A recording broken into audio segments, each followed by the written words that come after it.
Hello everybody and welcome back to Wappelville.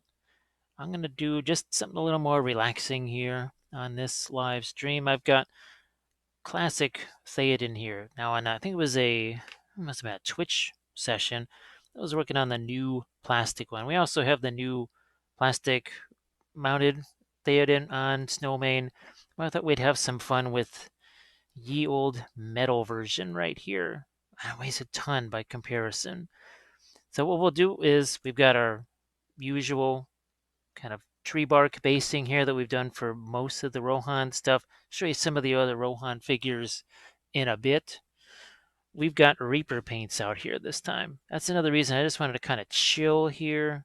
So we've got things like red liner, brown liner, sepia liner, even I think we have green liner out here too. So you got blue liner there, green liner there, brown liner, sepia liner, red liner, and then we got a couple of clears, red and yellow. Here we go. Again, all from Reaper. It's been a while since we've done just an all Reaper thing here. So I thought, what the heck? Why not? And we've got some of our off-whites over here. Actually, I got to put the Maggot White out there yet. Now, basically think of the Reaper clears in the way that we were using the Pro-Acryl transparents for a while now. Those are off white. What you're not really seeing out here is white. Okay. And we've got our sponges too, like so. Oh, look at that. The chat even works. Hey, Ben and Rupe. I can make this thing bigger now because I can see you guys better. It's another one of those kind of mornings. Now we're going to do our usual thing here with the Reaper clear liners where we just take our water. That's all this is, just water here. We're going to slap this around. So yeah, I actually, you have to see.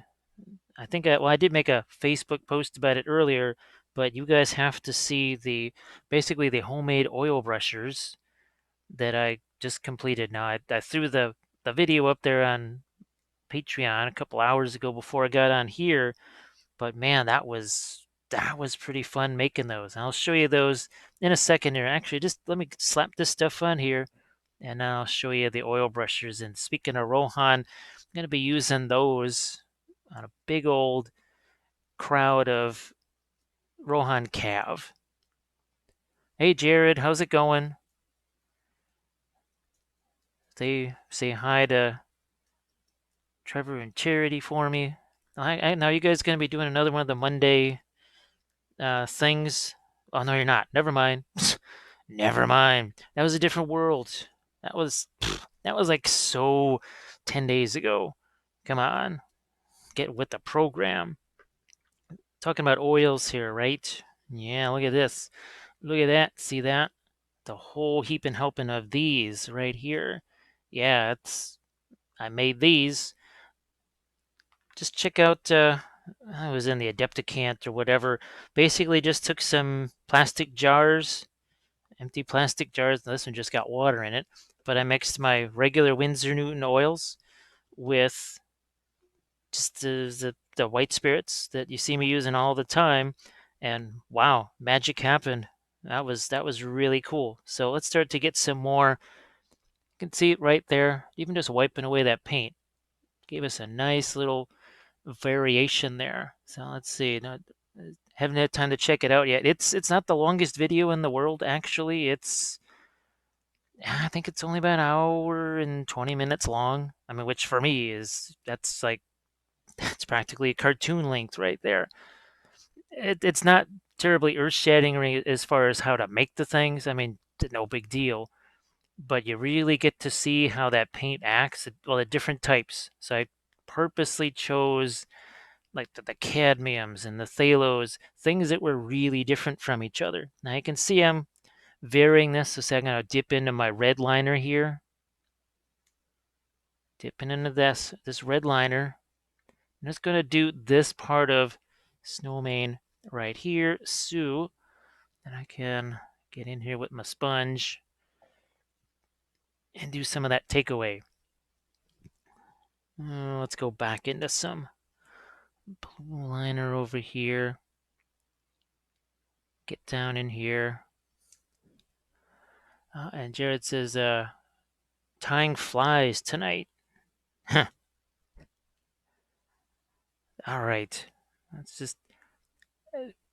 Yes, he's a white horse, but we're not going to be doing that. Was that the Screaming Skull or whatever? The White Scar's white, and then throw some kind of Devlin mud over the top of it. Nope, not what we're doing here. Not what we're doing. We are going to take some more of that red liner and some of the brown liner, though. Throw that over here. Like so. And like I said, it's, as always, with things of the shaded base coat nature, which is basically what we're doing right here. It just doesn't look all nice and neat. We didn't just do gentle little layers of paint one on top of the other, endlessly layering, spending many hours kind of repainting the same areas over and over again. Why do that? Why do that when you can do something like this? So you can see it doesn't just make things a little bit darker shading wise, it gives them a little bit of a tint. So some areas a little more brown, some areas a little more red. I can cut up the sponge like this, and now it lets me get into some more targeted areas here. How about a little more here? Then we'll go back to Theoden himself. We're going to grab some of that brown liner, and we'll just boom. We're going to grab some of the sepia liner. Boom. It has been a long time since I had a chance to just kind of fool around with the Reaper paints. It's what I used to use all the time. The problem was that people were, especially outside the U.S., we were having a real tough time getting these. Well, everything's pretty much tough to get right now, but in any event, these were paints that I used all the time. Really enjoyed them. They were utilitarian. I know that maybe doesn't sound like fantastic praise of a paint, but for me, that's what I need. I need a paint that can basically work on everything, every kind of surface, every type of miniature. Not this, well, we need this one for this minute, we can only use this. And that's not terribly helpful with paint when you have to kind of say, well, paint really doesn't work too well. At least this kind, got to set that off to the side to be able to do this. So right there, you can see we got some more blues up here, some more reds down here. Start to work our way into that even a little bit more.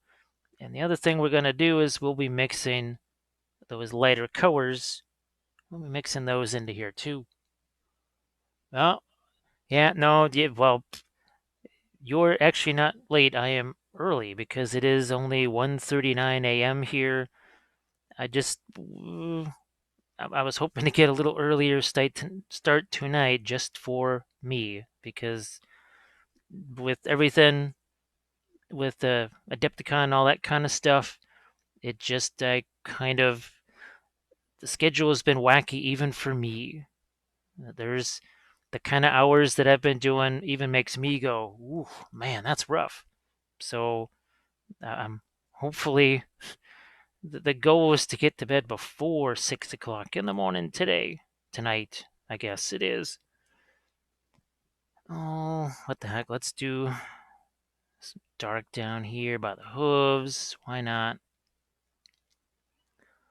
And I even go a little bit more. I've got, let's get a little bit more of this sepia liner in his hair.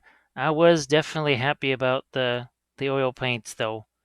When I would squeeze those out onto the little palette thing I was mixing them on, and it was just like regular miniature paint when I squeezed out of those jars.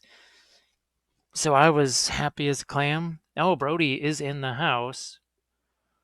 Oh, yep. Once hoping to get some of these once it's easier. Yeah, well, I mean, now of course, I guess it's really maybe a little bit more dependent where you are, but from the price effectiveness too. I mean, they just really do tick a whole bunch of different boxes, and that's why I've just gravitated towards them. There's also other things, just the way they dry, even the way they work on a brush. Even it's just so many different things about them that I really like, that it's been difficult to find in other paints. So you can see we're starting to think about, all right, here's that leather, the tooled leather color here. So what was that? A little bit of clear red, a little bit of the sepia liner, that initial glaze right there, wash, whatever you want to call it, not even dry yet, don't care. Using a beat up old 35-cent craft brush that just a few hours ago was being used to mix oil paint together. So again, wanting to blow up another one of those notions. Oh, if you use your brushes for oils, you can't use them for anything else. Yeah, well, again, time and time again, we will be the Mythbusters here. We will say, yeah, it's another one of those little urban legends right there. That's the Slender Man of miniature painting, as far as I'm concerned. So it doesn't take long before we start to things maybe start to look a little more recognizable color-wise. Now this, as I look at, actually there's a little bit more of the greenish tones like I had in the main. So we're going to leave, or in the horse's little kind of leather armor on its face. So let's do something here with the, I just want to get me some shading there. We can go back into that later, but for now, just get a little more shading into there. Okay, well, speaking of the horse, see now, as I'm looking at that, I'm gonna take the Maggot White there. We're gonna do some of this. We're gonna take some of that. We're gonna mix it in with our clear and liner paints.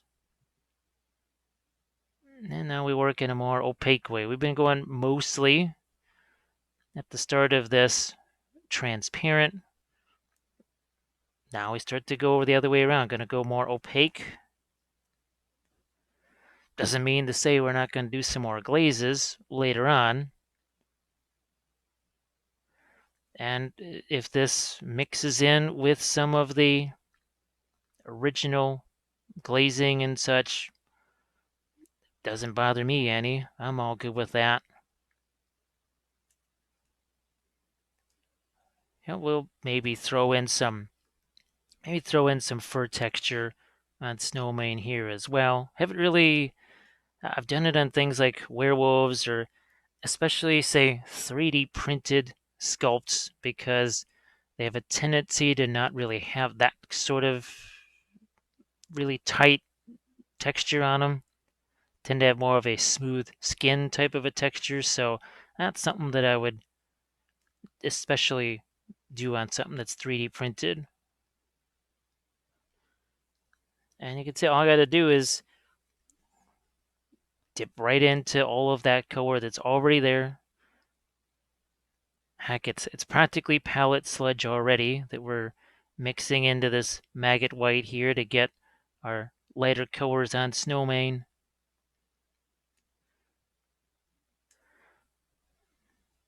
And it's a little bit of wet into wet, and we can obviously go to a newer, nicer brush, but we'll just add a little bit more of this. If it starts to get a little too reddish, grab a little bit of that sepia liner there. And see, this is, boy, it's practically almost like an oil painting right here, because we're actually doing a little bit of wet blending right there, because why not? I think the main especially is an area where I'm going to maybe go for more of the sepia liner. Get that to be a little bit more yellow. Well, yellowish, more of a tan. I want to say yellow as in Imperial Fist yellow or something like that. So you can see all of these areas here on ankles and elbows and hooves and forearms and whatever. It's still wet. And we're letting this stuff mix together a bit. Every time you let the stuff mix together like that, just do a little bit of wet blending, you are saving yourself yet another, maybe layer 2, 3 layers of opaque paint to try and get that same gradual lightening of it, which I think can matter when it's just one figure. But okay, you got a whole Rohan army to do. You got 25 or so cav to paint, and also some infantry figures because, well, you need the infantry figures because even in all cav force, infantry can get dismounted. So there's that. You can see how that brush sort of goes into its Filbert mode right there. And with each of these, let me just kind of let things, see, look at it, it's still wet. I can still let that mix together. Same thing here on the legs. I'm just going to take advantage of it while I can. The paint is wet. Why not take advantage of that and do some wet blending? Now, the advantage, I was just showing you those oils, and people say, okay, so what's the deal with that? Is that just to blend smoother? Yeah, I mean, obviously, I could be able to do even more wet blending with the oils than I am here because, well, if I just let this sit a few minutes and do nothing to it, it's going to dry because, well, it's acrylics after all. With the oils, though, the big thing is I could be painting Theoden, Aemir, Aun, Gambling, and Royal Guard, and a dozen other horses all at the same time. And I could be awful chill because that paint's just not going to dry, at least not for a few hours or several hours. So I don't have to be kind of bouncing off the walls and rushing around to get certain things done. So it's almost, you're just kind of kicking back and relaxing and just having some fun painting. Whereas with the acrylics, timing is a thing, and sometimes you're bouncing around that miniature fast. And if you're working on, well, like me, and you have basically hundreds to work on at any one time. So here's some of that sepia liner we were going to add to the main over here, so we'll do that right now. It might not really look all that different, I would say, on camera, but these are when I got those references up there for a reason, and that's one of the reasons, so that I can maybe see some of these little bit of subtleties there. I have to say I've been looking at, oh gosh, footsore actually. I've been looking at some footsore miniatures to substitute for Royal Guard because, I mean, there's nothing wrong with a GW Royal Guard, but to get as many as you'd need, I mean, it's just going to be a bit much. So I was actually thinking of taking the Royal Guard that I've got and basically augment them with some of I think they're, the Goths. That's right. The Footsore North America. That's where I was looking. Obviously, Footsore, they have their European center too, but that's something I'm really looking at because they had some neat champions, some cavalry champions. They had some guys with some shields. The key is they've got the head crests, the helmets, they've got the long cloaks and everything. So that's kind of what I was looking for. I'm still going to take some regular cavalry and convert those. Just throw on some cloaks with some green stuff and make head crests and all that sort of stuff. That'd be fun. But you kind of need a bunch of them. I mean, it is Rohan. I mean, of all the good armies, it's probably the closest to a horde army that you're going to get. See, look at how much different, look at how much lighter that gets. Even that's not straight up Maggot White. And again, Maggot White, yes, white is in the name, but it's an off-white. And even at this point here, I'm already starting to think about a little bit of hair texture. You can see how we're sort of scumbling that on. sort of scumbling that in place. Even this old nasty brush that just in the last 6 hours has been covered in oil paint, paint thinner, rubbing alcohol. It's been through quite a bit, I would say. And then and just today, it's been through quite a bit. We're just gonna do a little quick thing here for our non-metallic. I'm just gonna mark that in place so you can see we've got our light to dark, dark to light, that sort of thing working. And we're gonna say that's about it for Snowmane. Just right now, we'll go back to it, but let's start to develop some other areas too. Let's make ourselves a quick little skin tone here for Theoden. So basically a red, a yellow, and some kind of an off-white here. And I might, let's grab a little more of that sepia. I almost called it sepia tone. All right. Let's see. I can't really tell if is he wearing gloves or not. Maybe the last one was the same thing. I had to decide, is he actually wearing gloves or not? I think in the end we decided to give him gloves. I haven't decided here yet. I'm sort of leaning against it here for whatever reason. This doesn't look necessarily like he's got gloves. All right, skin tone there.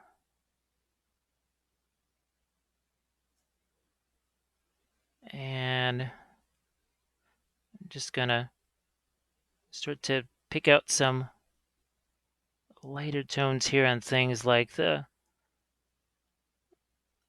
reins here.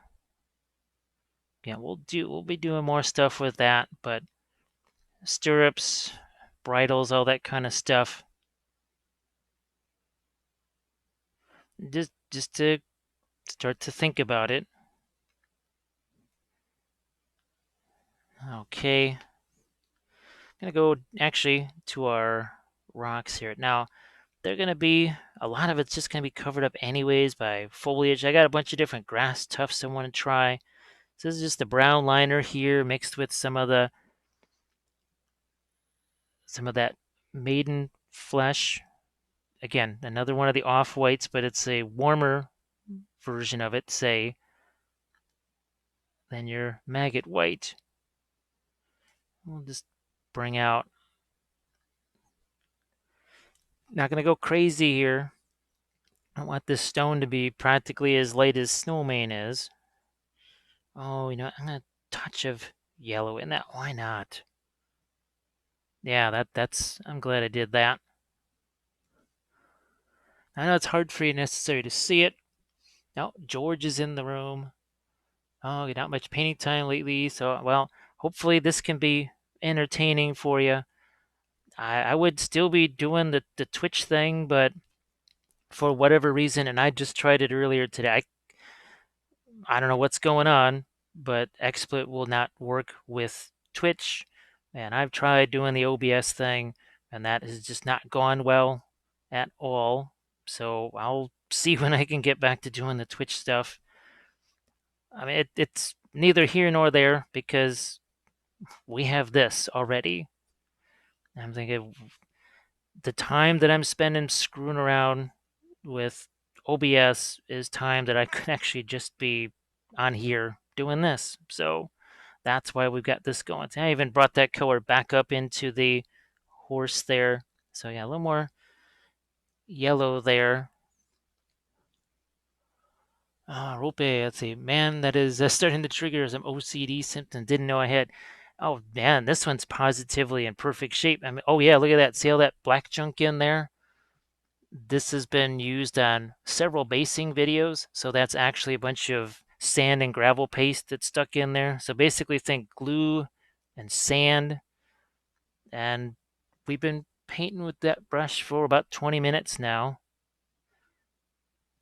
Yeah, not quite for the faint of heart, I would say. Or if you're squeamish, that's it. It's kind of like the whole talking about bugs or snakes or something like that. for folks that maybe aren't all that into bugs and snakes, which I understand because bugs and snakes are not really my gig at all. What I am going to do, though, is start to get a little bit of this yellow into these parts of the armor here. It's interesting. The plastic version definitely is different in the armor than the metal version for sure. Isn't all that complicated how we did this. Basically, the idea was get all this lighter paint down into the crevices, and then over the top goes all that leather tooling. It's well, heck, it kind of reminds me of, well, it's like a certain dice bag in reverse. So instead of the metal going on top of the leather, here the leather goes on top of the metal. That was definitely one of the interesting things about, well, just about the Rohan appearance and armor in general. That whole leather over metal look was pretty interesting. Where are we at here? I'm just going to throw a few. Just trying to pick out a few of the dragon scales there. Some of that barding on the horse. And then we're going to go into, there's that leather color. I guess I'm going to have to get me out some more Sepia Liner again. But you see we've got those darks in there that we can work with already. They've kind of been in there since the beginning. And again, I'm not looking for any specific highlights here. I'm just trying to figure out overall where should, okay, like here on the horse's shoulder there, just where should that general light, not necessarily highlights, but just generally lighter. Yep, I actually restarted XSplit probably 4 times today.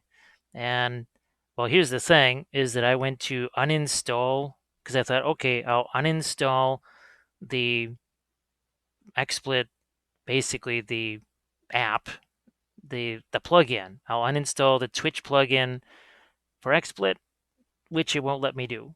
It just says can't do that. So there's definitely something messed up with Twitch and XSplit, and I don't know what the heck it is. Like I say, at some point when things are a little more calm than they are, I will fool around with OBS. But since everything I record is all with XSplit, and I have no intention of redoing quite literally hundreds of setups and screens and scenes just to be able to do Twitch, which, well, everyone else is kind of doing anyways. Pretty much, yeah. This whole entire weekend, it seems like everybody's all doing Twitch things, but there's nobody doing YouTube stuff. Well, except for me. Yay. YouTube here. It's still a thing. I'm still here. Now I want to get a little more red into that too, I think. So, almost like a little bit of a skin tone there. That's more like it. You can see it just continuing with that sort of Filbert brush mentality. What's a Filbert brush? Do I have one? Actually, all of my classic, true Filbert brushes have all long since been destroyed, so I don't really have too many of those to show you. But they tend to only be about, say, yay long or so, and they're nifty, but they get clogged up with paint really fast. They start to splay out, and it's not like they're super expensive, but they get destroyed so fast. Well, at least if you're me using them, it just wasn't worth it. Jared has to go off to bed. Well, I will hopefully catch you tomorrow, and I'll be trying to do at least one more of these this weekend. It kind of depends what circumstances happen here, but have a good one and be safe and all that tomorrow too. All right, so what we can also do is maybe break out some of these brushes that maybe aren't quite so destroyed. There's one that's a little more pristine. We'll go a little bit more with our yellow. I'm going to get enough red in there to keep it from just turning yellow. And like I said, I'm going to actually a little bit of that maiden flesh in there. That sort of gives it a little more opacity.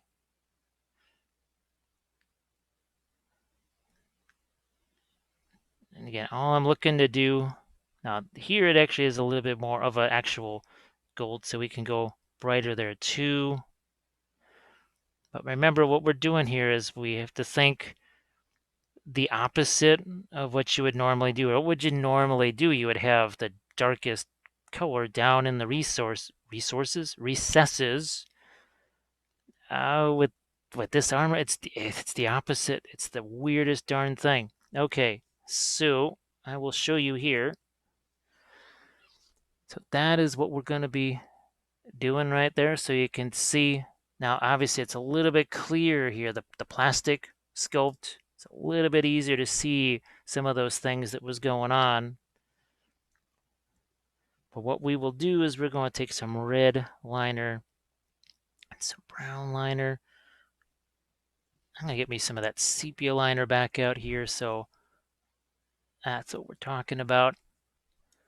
Now, Ben just Googled Filbert Brushes. Well, I like them. I still like them.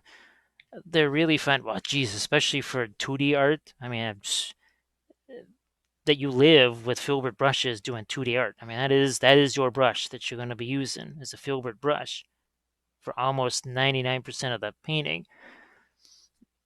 But on miniatures, they have a tendency to really get destroyed in a hurry. So let's... There we go. Now we've got a little bit of a flatter edge here. Now this will be tougher to do on the metal one here because, again, not quite the detail of the plastic ones. I also want to make sure I get some red into that. So see how that's kind of flattened out there. I'll make sure you can see this, and the idea is to just kind of drag this over that yellow. And the idea is that the yellow stays behind, but the horses, see how that's picking the edge of the... Oh, now you can see it. Of course, I can't see it. But what it does is it picks up the raised edges. It's essentially highlighting in reverse. You're highlighting with a darker color, and your highlight underneath that stays behind, if that makes any sense. We're going to do that here. We're going to do that here. You can see it there, how the yellow just sort of stays behind. And we are going to do that here also. Then we'll work some of the red into this as well. Make the beard a little darker there. Gonna make the reins a little darker.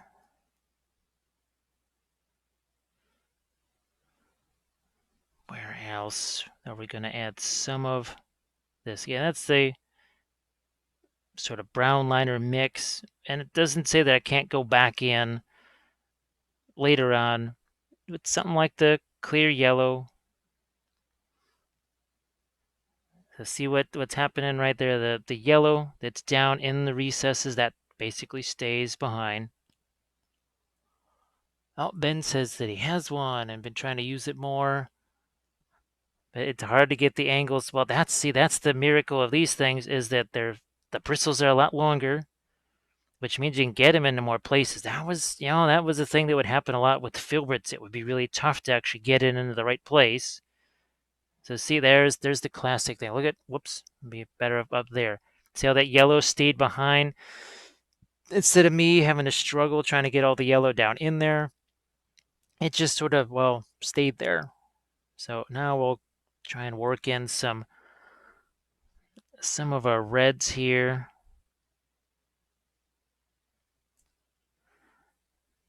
So as you can see, and boy, I guess it comes to mind even more because I've been asked many, many times this week, essentially, I think, well, what colors do you start with? What do I start with? And I said, well, it's not a standard base coat kind of thing.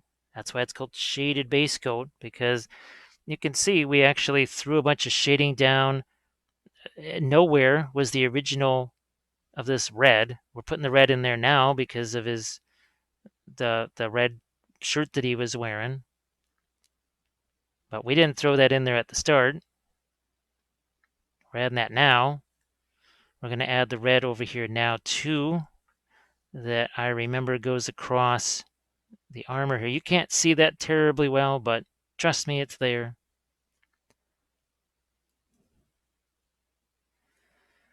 Dum da dum. Now let's do a little bit of action on his face. Now we have all this skin tone here, so let's see where we're at. I want to get a little more, gray it down just a touch. Let's see where we're at skin tone wise. Yeah. So you see that no skin tone color. We just took that reddish color, the yellow, and this, and we made our own skin tone. That yellow tech is exactly what I'm practicing now. It's tricky. I mean, you have to be kind of really disciplined when you're doing it because it really wants to, that color you're putting over the top, man, it really wants to go down into that crevice and wipe out the yellow that you put there. It's interesting in some ways. The face on the older metal figure was almost, it had more pronounced details on it. Well, that's because someone had to physically sculpt it as opposed to the more digital type stuff. I never did I ever no, I never got a chance. Oh, wait a minute. I wonder if I don't think I ever got the chance to paint a Theoden back in the day. I know Kathy, she got to do that, which of course is a roundly criticized Eomer miniature. That was one of Kathy's first. I think that's Kathy's first Lord of the Rings figure that she did, of all things. Yeah, it was. I remember we still have stuff from the Two Towers box. I mean, that's going back a ways. That's 2003-ish or so as far as GW releases go.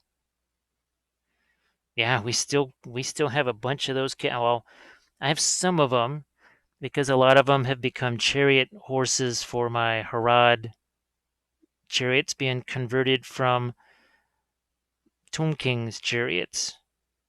And yeah, you heard that right. All right, let's go into Snowmane here now. We're starting to establish some more things. Well, let's see if we can boost our. Now you can see the color intensity a little bit more. I'm going to go back to my over here. Just give me 1 second. I need to see my other window because that just kind of died on my screen. There we go. And maybe now we start to think about a little bit of the fur texture at this point. Let's give him some lighter ears. See how much lighter we can go. And that's not white. That's just, again, a lighter off-white. We can go lighter than that if we need to. You can see how we're starting to indicate a little bit of the fur there. And I always got my darker color at hand in case I say, you know what, that just went too light too fast. Let's tone it down. And then I still have it over here. The other thing too is that the Reaper clears just for whatever reason they like the wet palettes. Pretty much every other paint that I use hates wet palettes. It just, which is no big deal because I don't really rely on them like that. It was just an observation that I kind of noticed as I used more and more of the non-Reaper paints. I said, wow, that really that doesn't like a wet palette very much, does it? So a little more here. Snowmane's neck.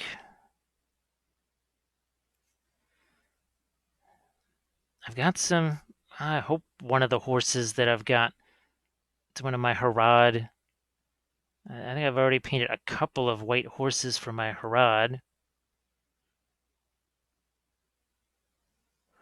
Definitely looking forward to the Rohan stuff and being able to paint several different types of horse breeds. I think that's going to be fun.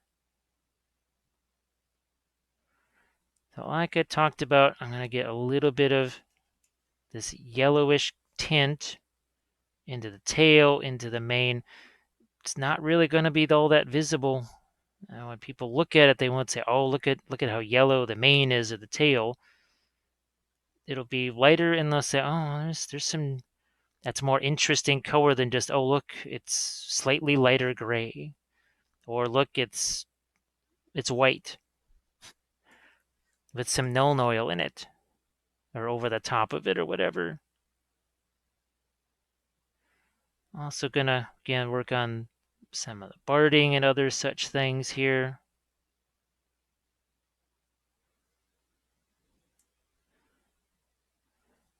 Okay, let's hit this side.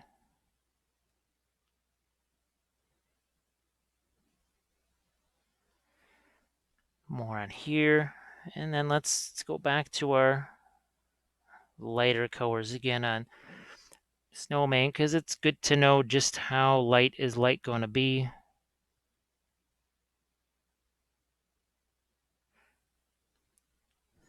Like I said, I always have these are the original colors that I threw on there, so I can go back,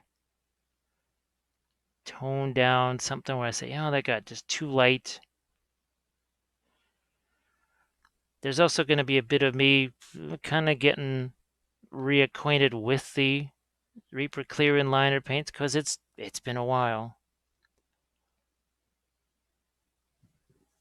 Here, let me bring back my stats, but now I can kind of see everything. And you'll be really shocked when you see when I do eventually grab some white paint and throw out a few highlights on here. You'll see a difference even from, well, I mean, maybe it doesn't quite show up on camera, but believe me, there is going to be a difference. It will actually get lighter. There we go. And stirrups here are going to give them a little hint of more of a metal color for right now.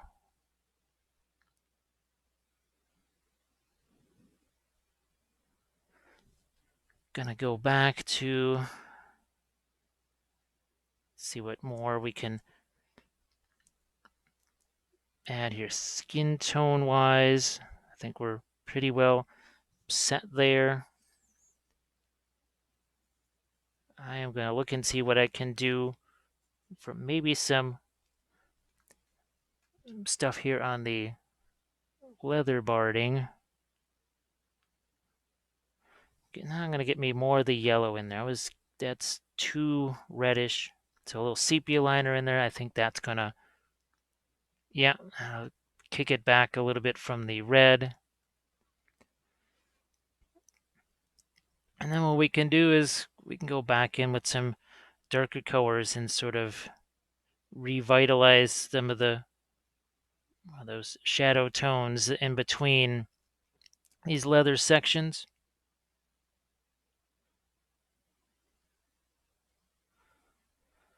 Let's hit this.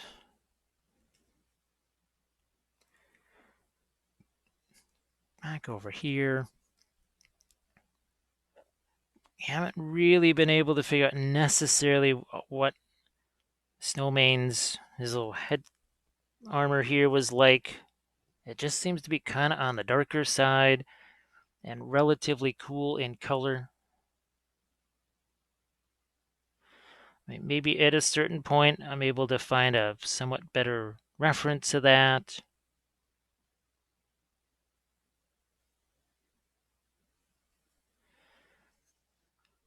Also gonna start to get some reflected ground color on the sword there. I also have some clear blue here. So, aha, here we go. Let's throw a little bit of clear blue out here. Let's chuck that over there. Oh, and the old mint green. Let's throw some of that out there too. There. I had to screw around with those oils so much the last couple of days. I keep thinking that I'm actually messing around with oil paint, and I got to remember I am not. But here on the sword blade, trying to get a little bit of sky color there, because, well, the sword is facing up towards the sky, so might not be a bad idea to get just a little bit of sky color onto that. And now we're gonna move on down to some of the armor and the barding and such things. Eventually you do start to, what would you say, just take a little more time.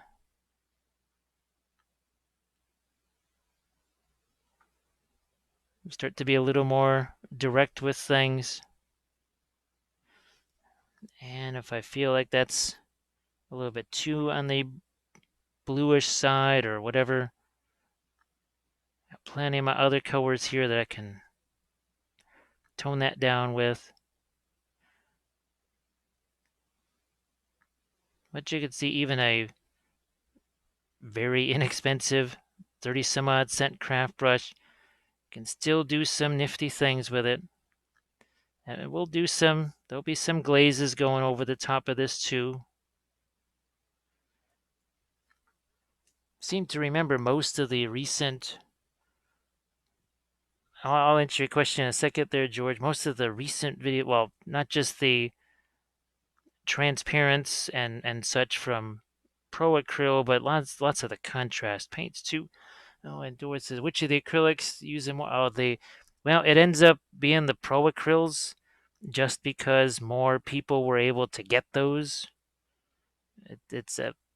I love the Reaper paints, but so many people just kept saying, look, we can't get those. Can you use something else? And never really liked Vallejos at all. And it's kind of hard for us to get those anyway. And the GW stuff, never was a big GW paint fan at all. And that was about the next best thing. Well, I was also looking for stuff that was like the clear and liner paints. And now, of course, there's just been so much international mayhem. And this is months ago where shipments were lost and freighters were being withheld because of other things that had nothing to do with what's going on these days. That's why there hasn't been as much international distribution of the creature caster stuff. It's pretty much a bunch of things out of their control. They have tried to establish offices in the EU and that sort of thing, so that it's easier for people from all over to get the stuff. And I don't think I'm ever gonna get the Chimera paints. They were here at our door, and then they walked away just like today. Someone was at the door. They say they were at the door, and they say they rang the doorbell. Kathy was right there in the living room, about 4 feet away, and they walked away with the package again. So hopefully it gets delivered tomorrow. So we'll see if we get that package tomorrow. But yeah, I just don't know if I'm ever gonna get the Chimera paints or not. I mean that's fine. Been using the Green Stuff World stuff, and we played with the Turbo Dork paints. And then there was, well, then the oils, those are back now with a vengeance. All right, let's do something here that is a little on the more the lines of, say, a purple here. So I'll take some of that red liner, some of that, and let's see if we can't make something that's a little more along the lines of purple here.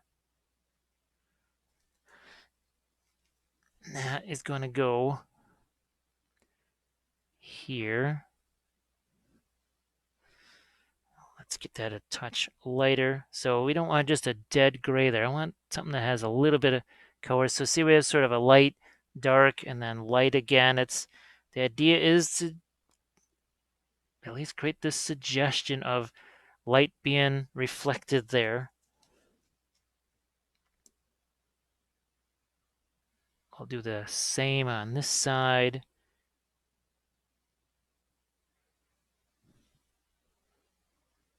And we'll just see, we're going to do another one of those little transitions like so. Now, where did you go? Ah, here we are. So this is actually the last Patreon figure painted here. That is actually with metallics, believe it or not. Yes, that was just using the metal medium. That's all it was. And you can see we reflected the red armor on there and such. That was pretty wild. I think I just posted that one today. No, yesterday I think I posted that one. And let's see. So Ben's, let's see, Ben, that's super sad. With the chimeras, that one time I got to try them. It was Gen Con last year, and I was generously given the opportunity to try someone else's just for funsies to see what would happen.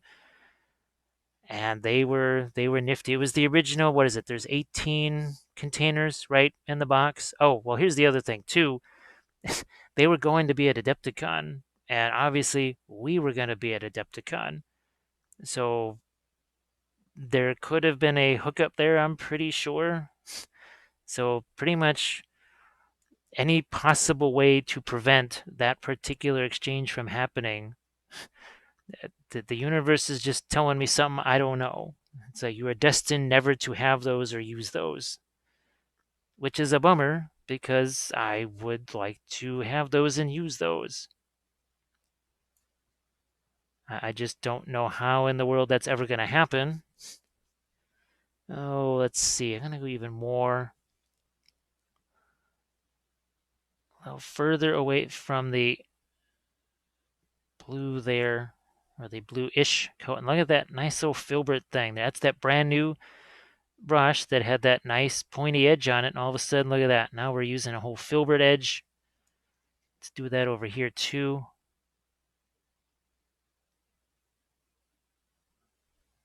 So bam, there's a getting that sword blade there, getting a lot of nice little different color shifts into that. And remember, we have not had any kind of whites or anything like that whatsoever here. And we've been using a big old craft brush the entire time. But I think I'm going to go a little bit smaller here. A little bit smaller, and we'll work on the face, I believe, for a little bit here. Let's give him some eyes and some expression here. Can you see that? I think you can.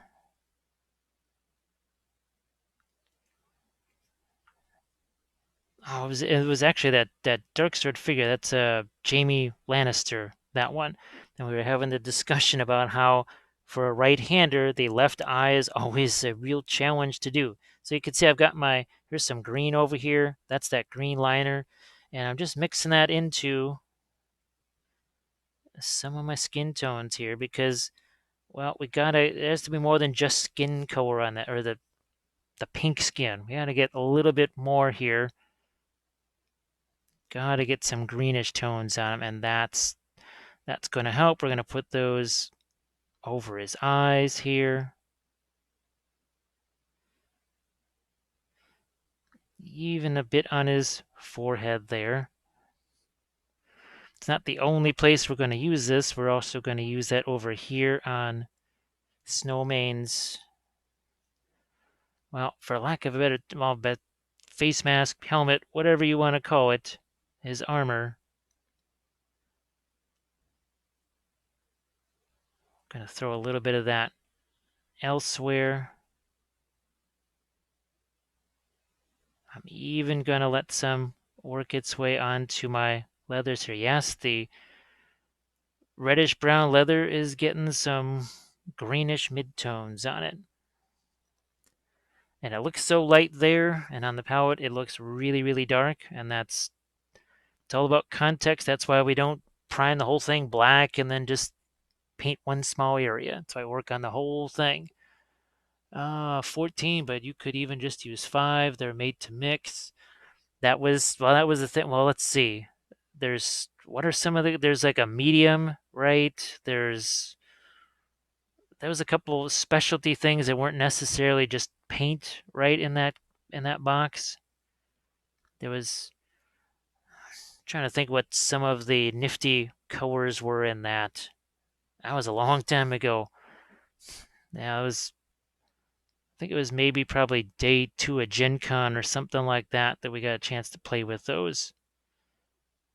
Actually, well, if you look at the Instagram page, which is right over on the screen there, that was the Hodor figure. So yeah, I'm sure that's posted somewhere on Instagram.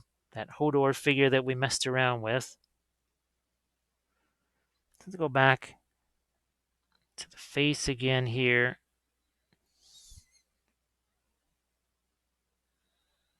Around the eyes now. Oh, let's get some of our brown and blue liner here. Let's make some darker stuff here to use for things like around the eyes here.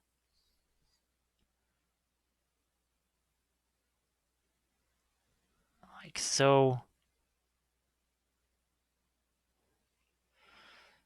It's always an interesting challenge to get them both eyes looking in the same direction. And yes, I know that Snowmane's head is in the way, but I have to be able to see this. So let's get the eye looking this way. So he's looking that way over there. And while we've got some darker colors, let's start to bring out some of these things. And all of a sudden, where maybe you didn't see too much of the leather pattern, that's going to start to emerge here. No fuss. No muss. That's why I worked first on establishing just the general value pattern around that, because I knew I can go back in here and put these markings in for the leather. That's no big deal. You can do that here too.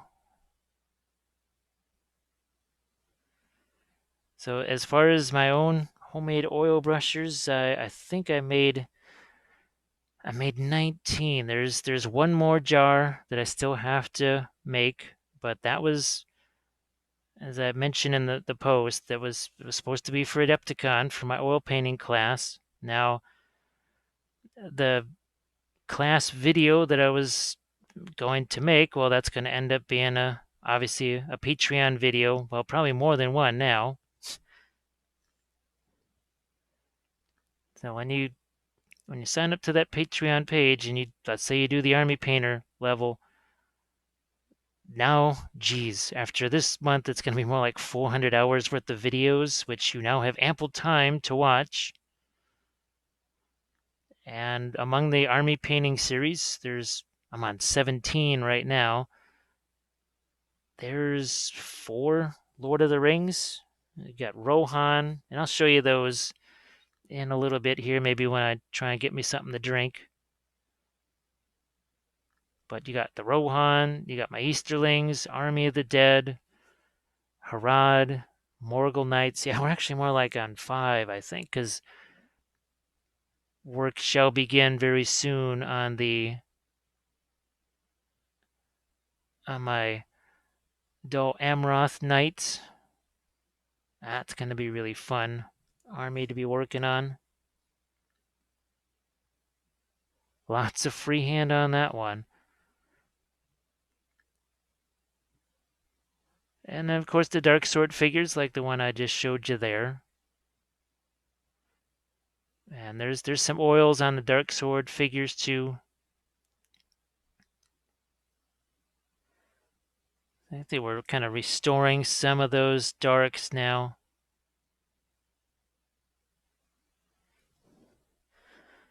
It's not all light to dark or dark to light. It's back and forth. It works a couple of different ways. There may also come a point here where I have to switch my lights because right now this is super dark for me and really tough to see things. I realize maybe for you guys it's a little bit easier, but for me, oh my gosh, is it brutal. Oh, let's start to give him some lighter here. Oh yeah, 13 if you don't include the satin medium. That's what it was.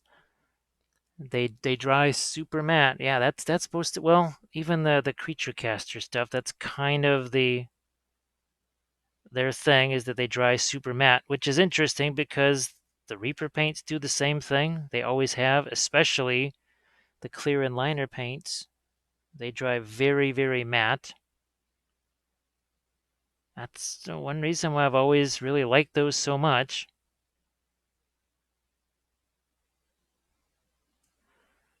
Again, just working some lighter tones here in the Theodens here.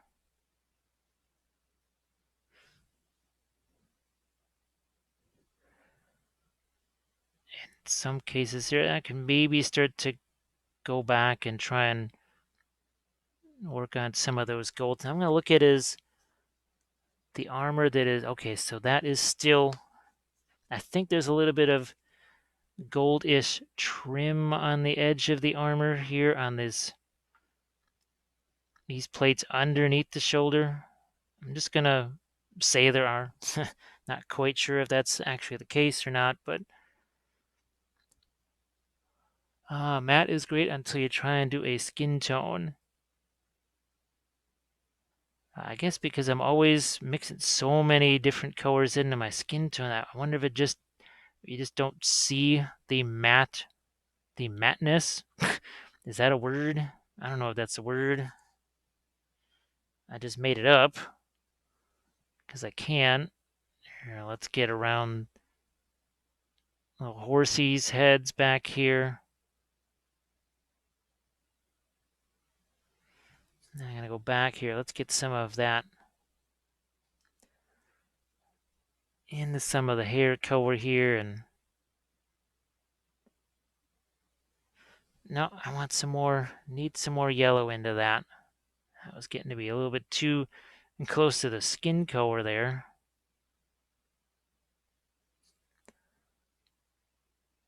All right, that's a little better there. And I am going to add just some lighter tones to the beard. Just real quick here at this point. I might go back in there again later, but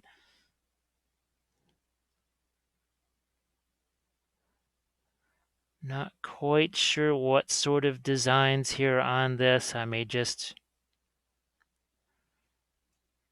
fix some things on that because sometimes that's just what you got to do.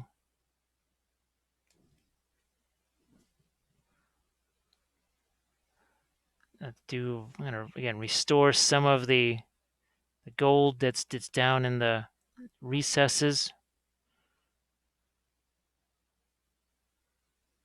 Some of the gold trim there. There's also, if I remember right, there's even gold trim on the edges of this right here.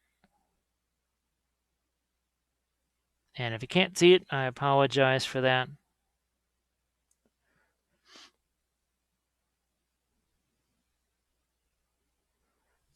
And then I'll have to kind of decide how light do I want to go on some of these individual little pieces here on the barding.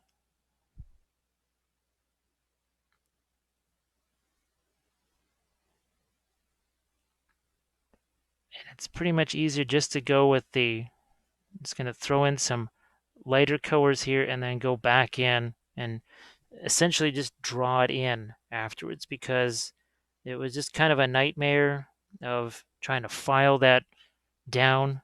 So you just kind of just going to have to run with it that way. The new plastic sculpt, obviously not a big deal there.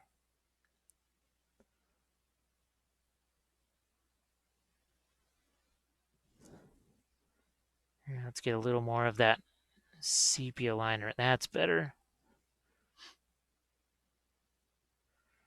The idea is I'm trying to get a few different leather colors in there just to make that more interesting instead of just, well, let's just make it all brown.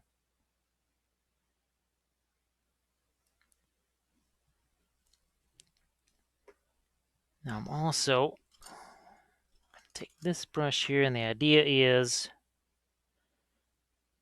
to go back in. Can you see that? I think you can. So we're gonna, I don't want to call it dry brushing because the brush is not dry at all. But I'm just gonna go over the top of this. The idea is try and reinforce, yeah, some of the brown over that gold.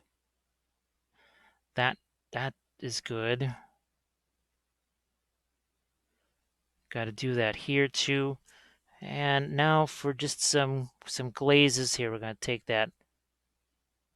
It's the blue liner. It's just water. That's the other thing I like about, well, this and the chimeras and the creature caster stuff is that you want to do a glaze, you just grab some water. There's no mediums or anything like that that you need.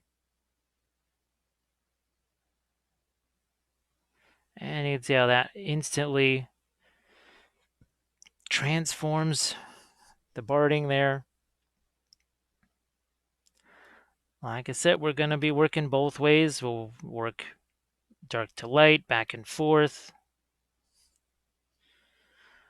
This, I'm actually going to have to scratch sculpt a shield for him because this is so old. I have no idea where the heck the shield went, so I'm just going to have to make one. So not really going to paint a whole lot there since it's going to be covered up anyways.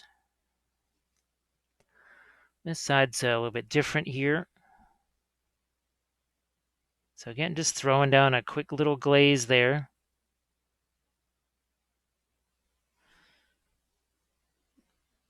Changing it a little bit. This, I got some more of the brown liner in there this time.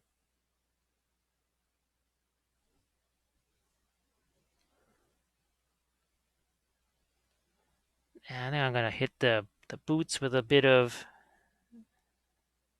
brown and red liner there. There we go. Just kind of something that I maybe left out from the start. Hadn't really done anything with it since my initial glazes, and now that makes some of that metal stand out a bit more.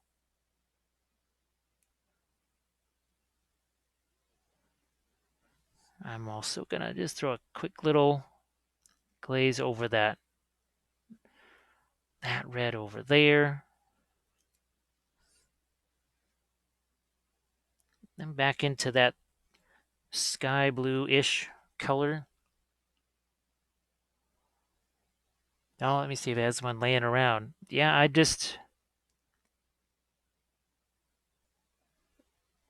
don't know. I had to do the same thing with the Aomir. For whatever reason, I could not find the shield. I mean, it's a simple enough thing. I was just gonna, and actually I did it for the Aomir. I think I got him sitting over here. Where are you? Nope, that one's it's the plastic one. But yeah, I've got Aomir over here somewhere, and I just did like a piece of plastic card or something, and just made a shield, and it's just an oval, and then I can have more fun freehanding a design on there than trying to paint the original metal one. So you can see we did that darker glaze, and look, now we're going back into it again. You can see I've changed the color. This one's a bit more, I use the skin tone to lighten it as opposed to the Maggot White. Makes it a little different.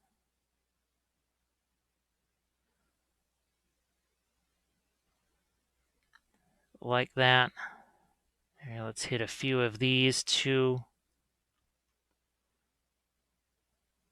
Like you do.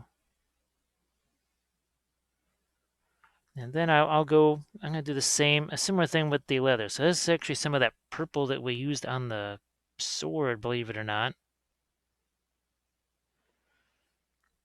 And if I pick some of these out as opposed to all of them, it starts to look like the metal, these little bits of metal, they're in a different position. So some are catching more sunlight than others.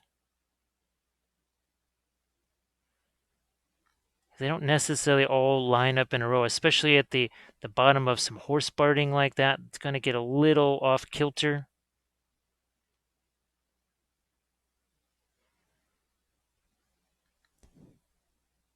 How's about a bit more? So going with a bit more of the Maggot White here. Get some of that off the brush.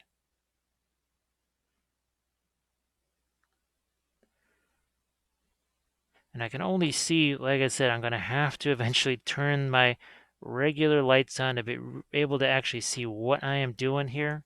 I'm sort of just doing this blind.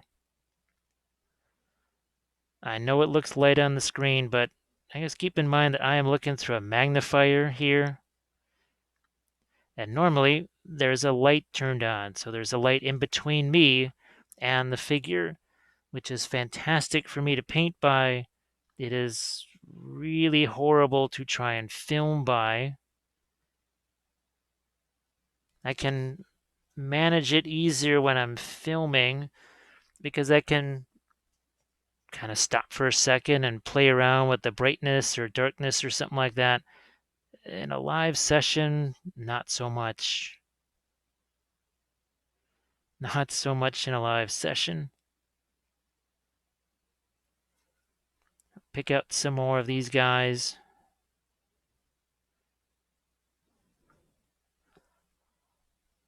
And we'll go back over here on to the barding. Once again, I mean, if you look at this here, it's not all sculpted in a perfect line. There's clearly some of these pieces of barding that are sticking out more than others, and it's not just a, what would you say, casting issue either.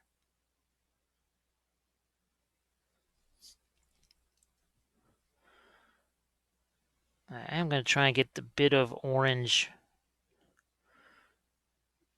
into some of this here. We got a lot of yellow, but we need to get some orange in there too. And then once I get this in here, we're going to hit this like we did before with some of the browns over the top of that.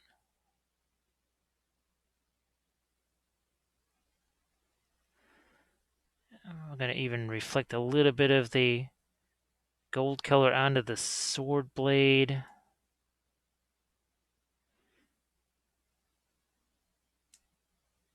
I'm going to tone down some of the yellow that's in that armor over there.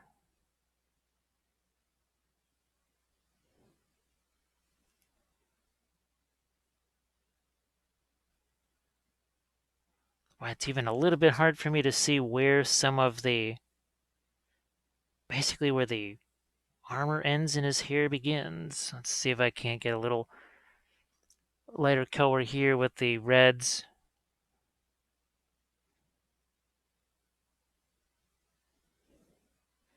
I mean, not much. It's just only the tiniest bit of red showing here anyways.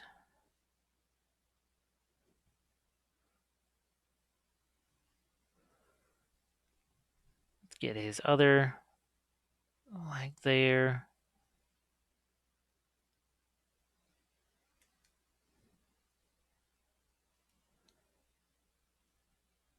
And think I can go one more. And you see I'm just using some yellow to lighten that red.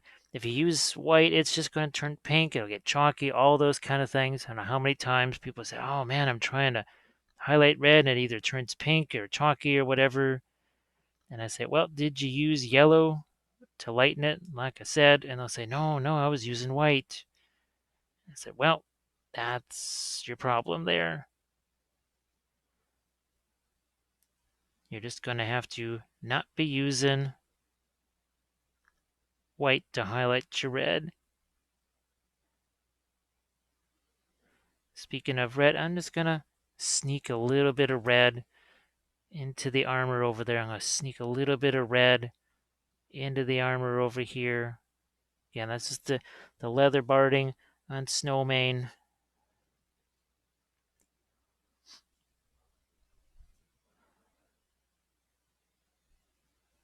Gonna work a couple more of these back into some of these browns, or even into the bit of armor here on his head. Let's get something besides just that darker coat. Yeah, there we go. Starts to tie him in a little bit more towards what's going on with Theoden's armor also.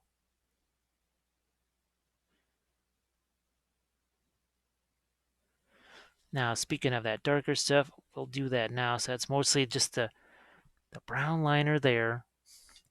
Believe it or not, even with these tiny little brushes, you can sort of do some filbert type things. So see how that sort of draws the horses back on there? That's what we're doing. Just kind of redrawing things back onto the... That's going to be interesting. We'll do that for parts of the saddle here.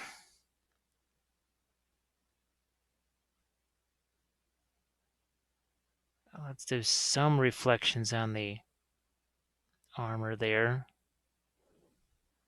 Let's go a touch lighter if we can.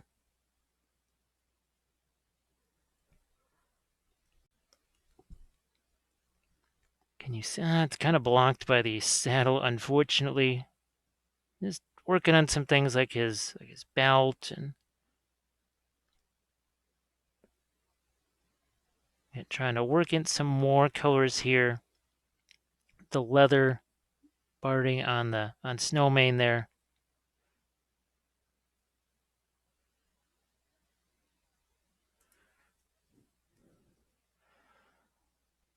Back to this side.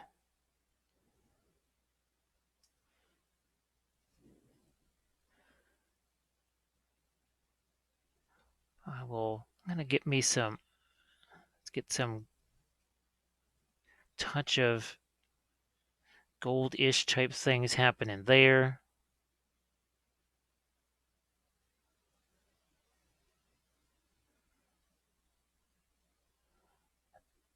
Let's see. Do we wanna? I might. At this point now. Let's see if we can find. Okay. Well, I mean that's just a straight up white there. Don't use the white, let it go pink and glaze over it, which, oh gosh, I've heard a couple of people talking about that. They say, so why don't you do that? Now, actually, what I'm going to do here is, let's look at, here's some of the Rohan. There we go. So that is the, oh gosh, Series 9, I think that was Rohan. So you can see this is from the basing of it, and it's the exact same basing that we used on Theoden here. You can see we got some cork going there. You can see the liners and clears. So you can see the flora and fauna on the bases. And there we go.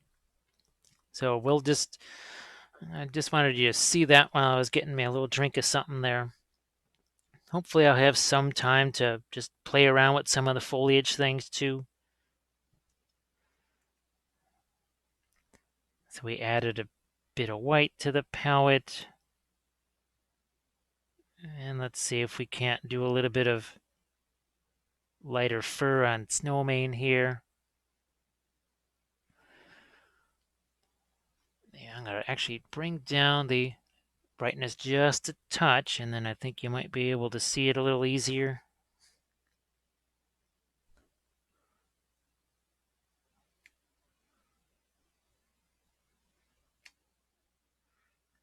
And a touch on his mane.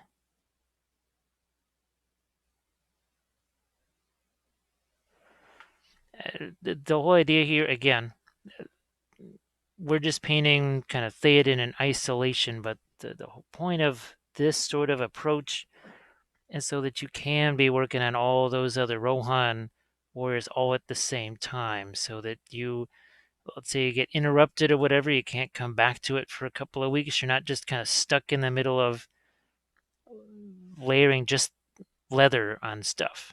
That you got, it's easier to match your colors that you were last using. All these type of things. That's what this approach is supposed to let you be able to do. Is sort of not just make everything happen faster, but like I said, get some more interesting colors in that leather. You can see we've got some of that almost greenish color in there.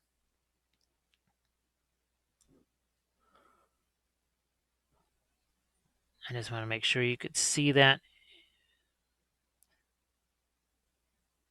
And now maybe I do pick out a couple of lighter highlights on some of the scale mail here.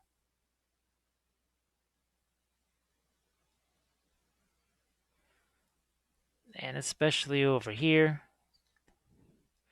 Again, they're not going to do a whole bunch because, well, shield's going to cover it.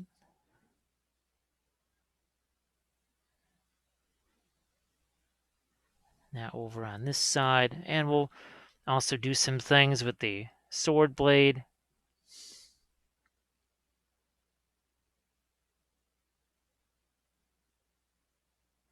At this point, a little bit more focused just on Snowman here and getting some of his really bright highlights in.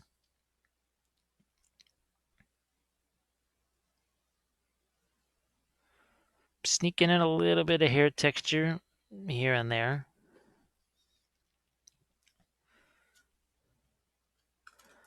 And let's see what I've got here. I think I'm going to go with this one.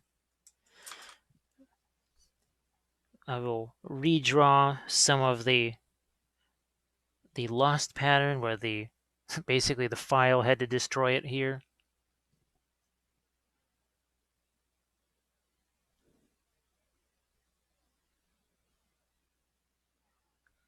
And just kind of hold my breath there a little bit so that I can restore some of these lines.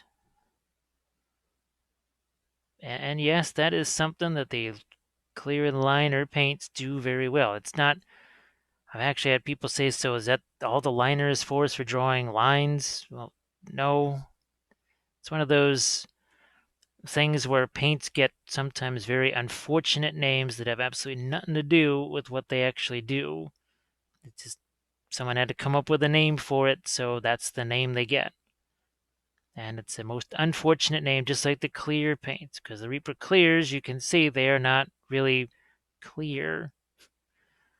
They actually have a whole bunch of nice, intense color to them, but you don't necessarily know it because you keep thinking, oh, it's got to be clear. It says clear on the jar.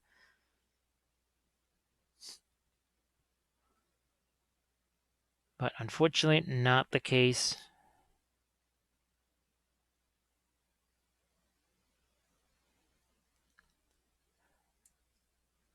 And it's going through here trying to find places where I need to accentuate some darks here in the recesses.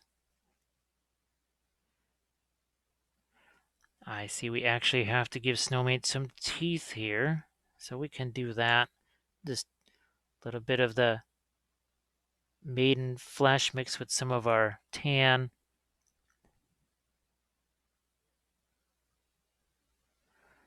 And just give him some indication of teeth there. And I'm going to see if I can sneak in now some highlights on these little individual leather bits here.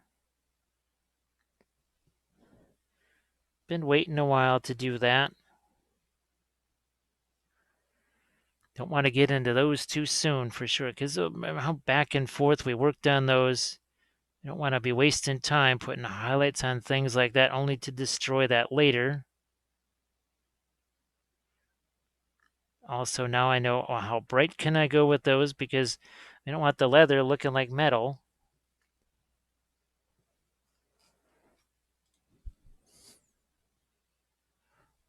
Just trying to make sure. It looks like this isn't a decent spot for you to see what I'm doing. So now your leather armor starts to look a little bit more. You can see some of the details in it now.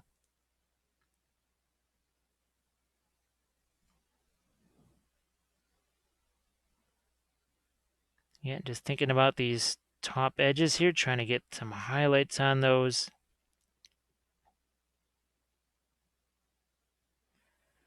And mostly just kind of a mix of the Maggot White, some of the Sepia Liner.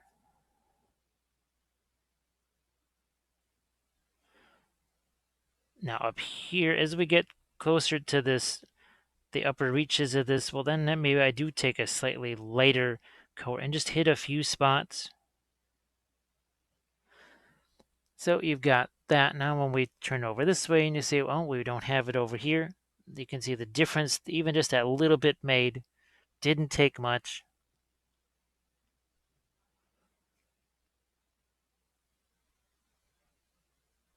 Now this stuff, I do know on the plastic sculpt there was way more resolution in this. You could pretty clearly see what was happening. Here with the metal, it gets a little bit fuzzy at times, to say the least.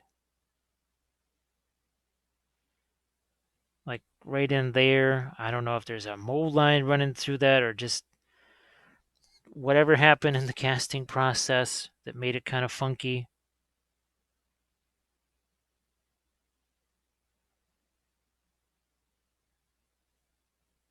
And we'll hit this again. A little more here too. Like it just that little bit makes such a big difference. The difference, you got to be patient. That's the thing. Is you know you want to do those. You know those highlights got to happen. We got to do more stuff here on the on Theoden's armor, but you have to be willing to kind of be patient and let it play out instead of being hasty. You don't want to be hasty. You don't want to be hasty and just jump right into bright highlights and such too soon, because that's just, it's not going to help you. Like right here, I'm just going to have to essentially draw in these squares because they really don't exist right now.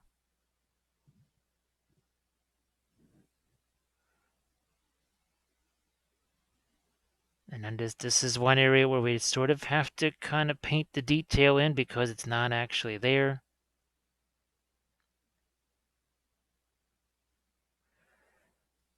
But then this particular sculpt here is working on 20 years old.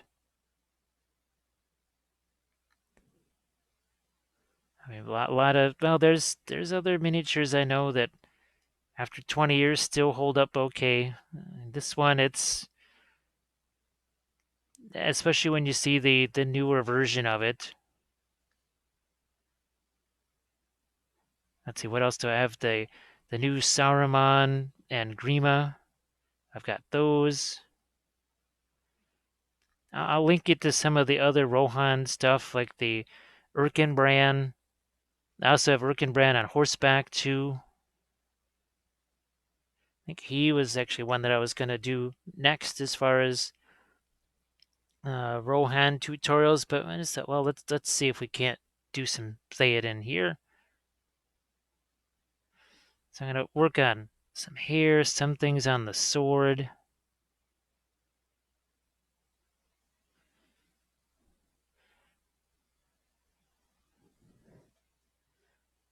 Bit lighter here. Hopefully my palette's still sitting where it's supposed to be. I think it is.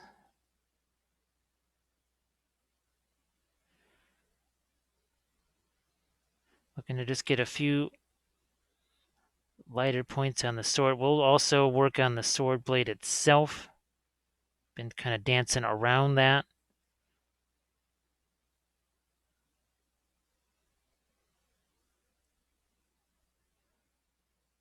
Yeah, a little more lights on the chin, I think.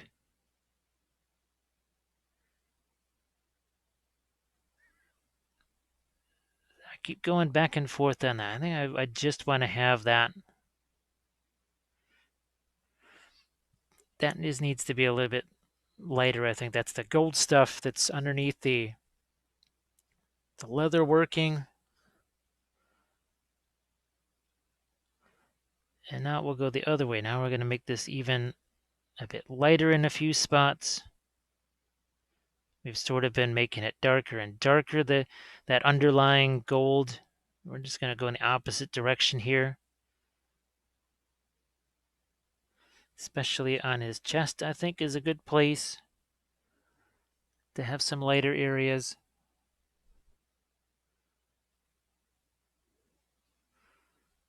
And even here, because I'm going to say maybe some of the light catches it there.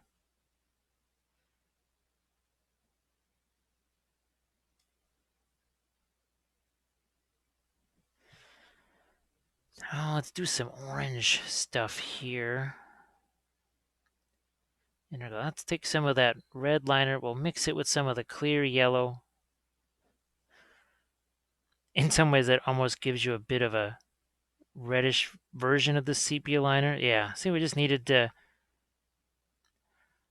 It's one of those age-old things of you're adding more and more light to something. You keep making it lighter and lighter. Doesn't really look any lighter. Well, that's where you got to go in the other direction. Then you have to start adding some dark, and in no time at all, you'll have what you need. Same thing the other way. If you're trying to make things darker, it doesn't look any darker. Make the stuff around it lighter, and boy, well, it's going to transform it completely. So again, it's not just the fact that we're looking to have that transition more, but it's facing towards the ground, right? So I want to have some of the ground color reflected in that. So we're going to get some more of that. That's the green liner there.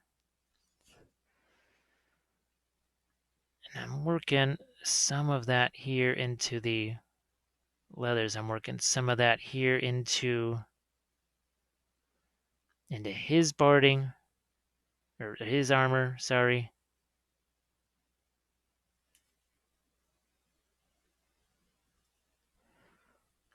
And even into here.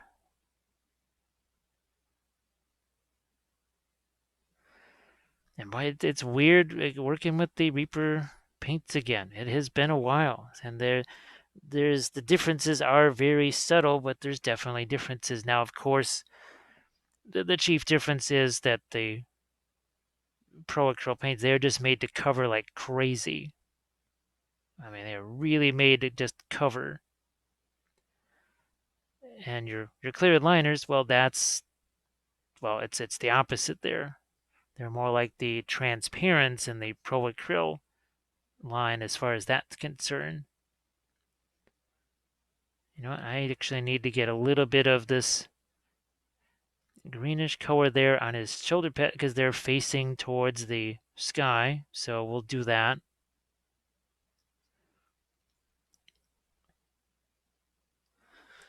Let's see if I can't get a little more lighter color on Snowmane's face here. Yeah, like that. And the idea is not to have it just stand out. Wow, look at that green. It's just something a little bit different than endless layers of brown. Because if the leather armor here is a bit on the shiny side, well, it would be sort of almost like he's wearing then metal armor, and it would reflect some of the sky. Now I'm going to get some of the white back out here.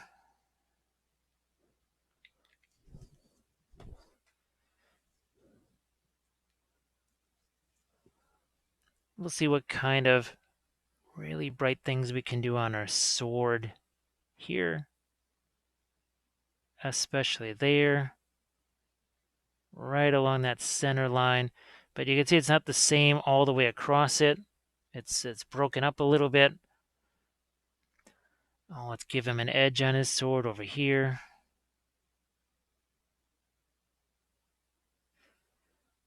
And on this side,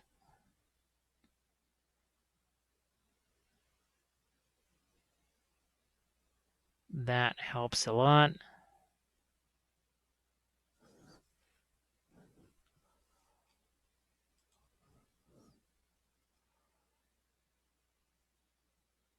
And let's get ourselves a couple of more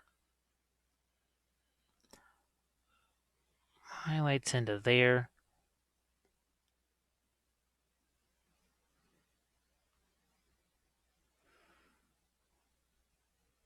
All right, we've got you guys down here. Let's see, we brought out some of those, made those, a few of those a little bit lighter. Let's do that on Theoden himself.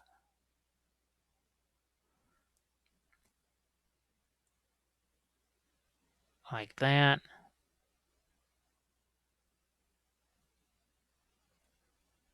There are a few buckles and other such things over here we should bring out.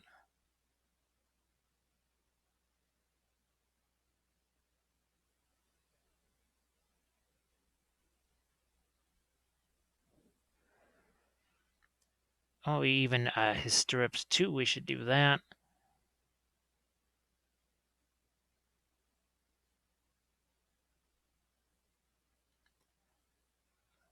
A couple more lights here on Snowmane.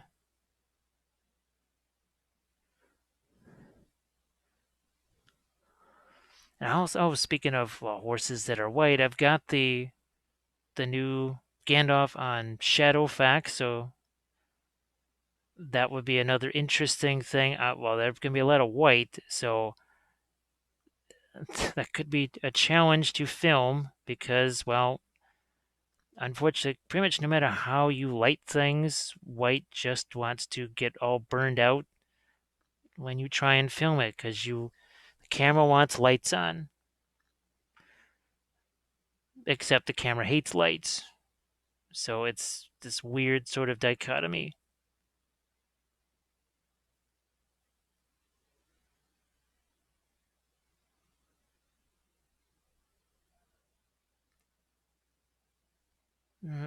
I'm tempted. Yeah, I'm gonna go a little light on a couple of the highlights here on the leather barding, especially where we got the pattern here that's inset.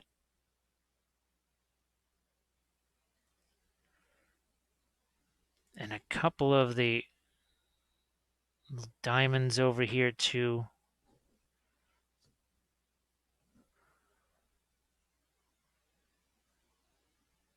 Like again, I just have to pretty much draw this on here as best as I can. I was tempted, and I should have just gone with that, was to just file all of this texture away and just paint it in there. It would have been easier, and it would have probably translated even better.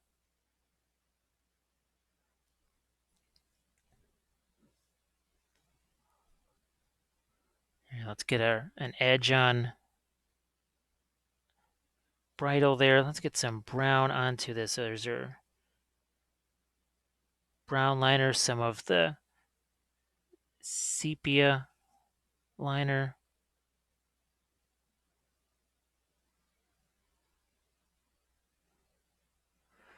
And again, sometimes, like here, I end up darkening things down. I've probably lightened those up a couple of times, but then I see them and said, you know what? I think darker is going to be the better bet here.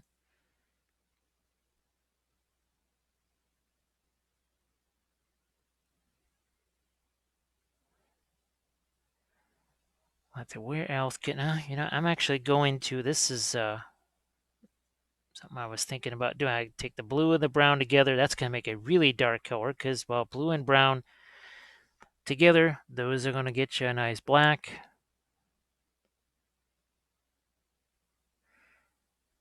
And we'll get some separation here on these individual little plates.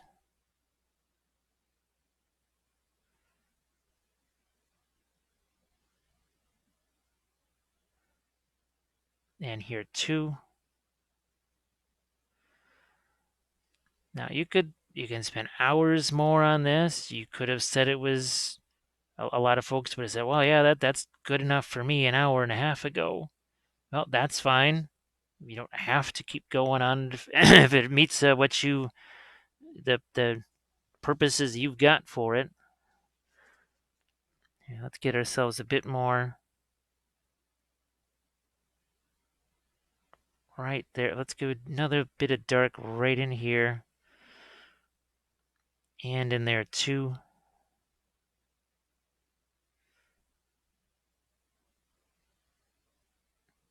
That's that whole dark, light, dark. We're just, again, trying to pick up as much of the ground as we can, reflecting the ground.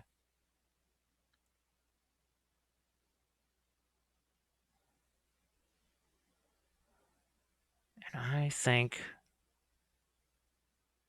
that's another thing I'm missing right there.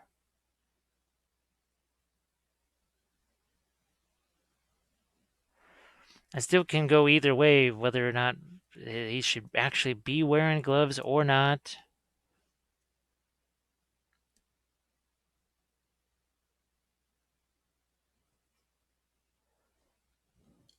I'm going to go back into some of this green here, maybe have some fun with that. His armor is barring from the horse's point of view, that's for sure.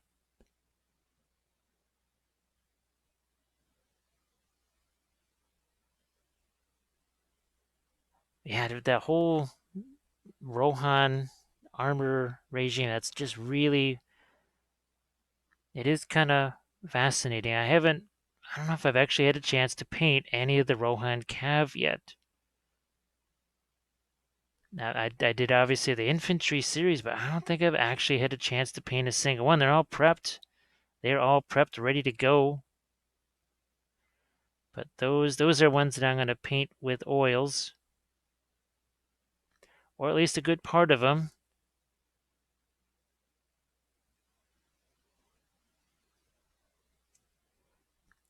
Because I just want to have that be a more relaxed and chill experience than trying to paint a whole bunch of horses in acrylics all at once.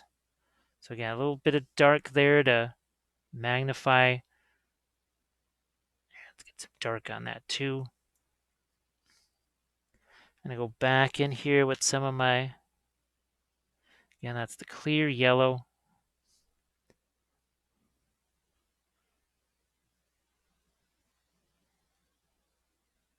Start to bring out a few highlights in here. Let's get down. Almost got to be like a, I don't want to say a bit of a glaze, but it sort of is.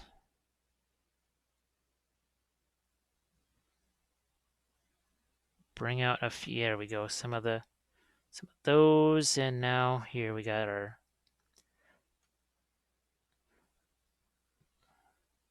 right there. Got to do something. I'm still tempted to just make those be gloves, even after all this time. I mean, it's wouldn't be that big of an adjustment, really. Spent very little time on that area anyways, so not a big deal.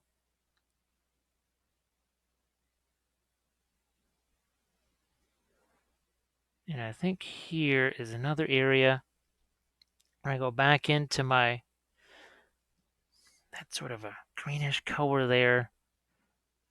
And it's almost like we're, again, making this like it's a metal color. It's almost like it's a bit of a sky color there. In just a few places. If we do it too much, then it's not going to look like brown leather at all. It's going to look more like steel. You don't want that. But just a few touches right there, that helps.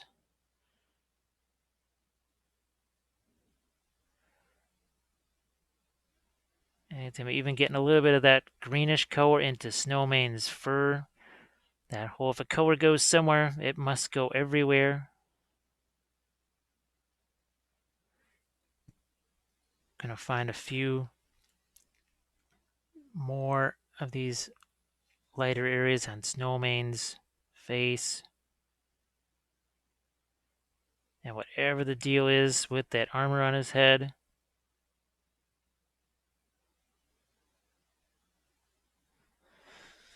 And I think, too, the other deal with Theoden, he's got a few of these armor scales here actually are different colors. So we're going to do something like this here. I don't think I actually did that on the newer one, but he's got something like that going on, too. Oh, let's figure out just where we want to do that here.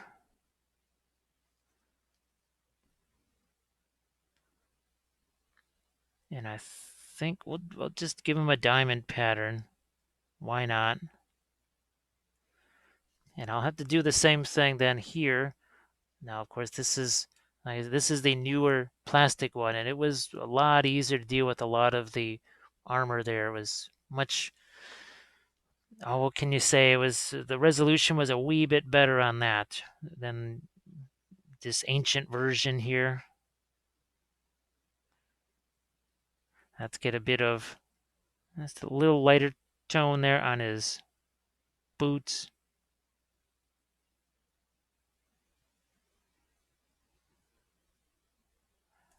Almost, I think, yeah, it's like a semi bit of a glaze on his hair. Make it a touch more golden, I guess, is the word I'm thinking. Well, let's lighten up Snowmane's tail in a few spots here, too.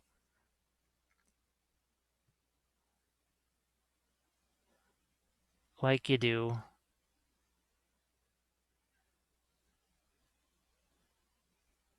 And I think, yeah, we got the hooves pretty well settled there.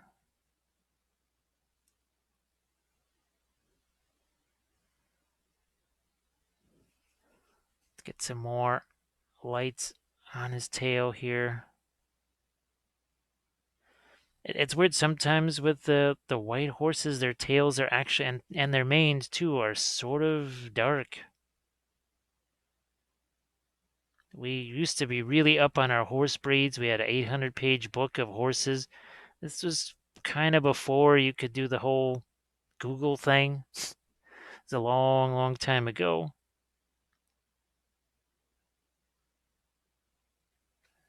That was a very long time ago. And now it was, looking up pictures of Snowmane was no problem whatsoever, so that I could have some. I mean, the references are mostly for me, but I was kind of hoping they also help you guys too, because you sort of see what it is I'm looking to do.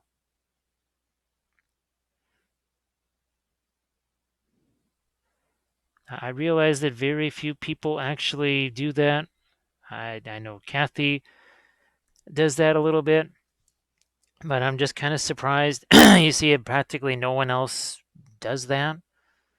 And I would think it's kind of hard for people to see what it is that what are you looking to achieve with what you're painting. So if you wonder why those references are there, there is as much for you as they are for me. Because I have to look up at the screen anyway, for not just for the chat, but just to see if I'm in focus, on the screen, right in the right place. So why not have the references there where I can see them?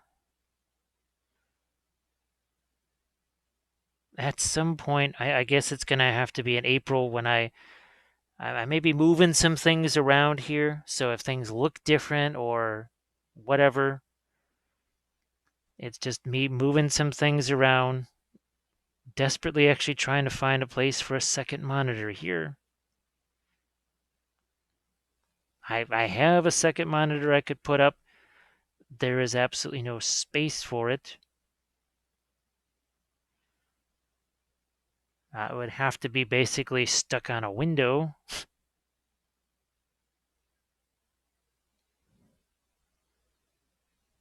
There, let's get a little more, some metal effects here on things like his stirrups. We still have to get some gold down here too. Let's do that. Let's do that. And here we got some of the sepia liner, some of our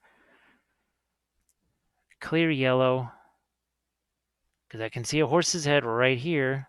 And I'm essentially just going to put a glaze in there, and then we'll do the brown over the top of it like we've done everywhere else. We got to do that here too.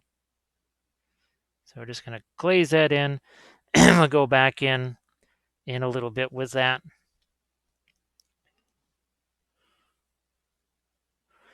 Let's make this a little lighter too.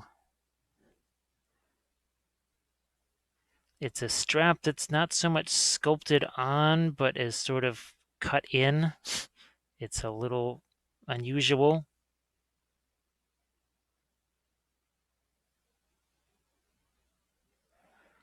Yeah, actually, for the agitators in my containers of oil paint, I actually have some Dunlending sprues. Oh, I'm looking forward to that because, well, well, maybe not all of you do, but I try to make armies that have sort of, what would you say, natural opponents. So if I'm going to do a Rohan army, it means I want to do Dunlendings. I want to do some Grima, some Saruman. I want to do a little bit of maybe some Wargs in there. The Urukai thing is not quite my gig there. Not quite so much into the Urukai, and well, I have gaming buddies that they would be fine doing orcs, so don't want to repeat what they're doing. And obviously, we've got the Harad stuff. So let me see if I've got one of my Harad guys here that we can. Yeah, there we go. And this was actually one of my previous series. Actually, it's the most recent series. And yeah, it was fun doing some of the black horses and the darker skin. But that was Army Painting Series 16, I believe. That one was very fun. Looking forward to having the first battle between Harad and Rohan. And my Candish allies are just going to also have to join in on that too, because I don't necessarily have enough of Harad. Well, I have a Mumak, so I guess that could give me a sizable Harad army just by itself.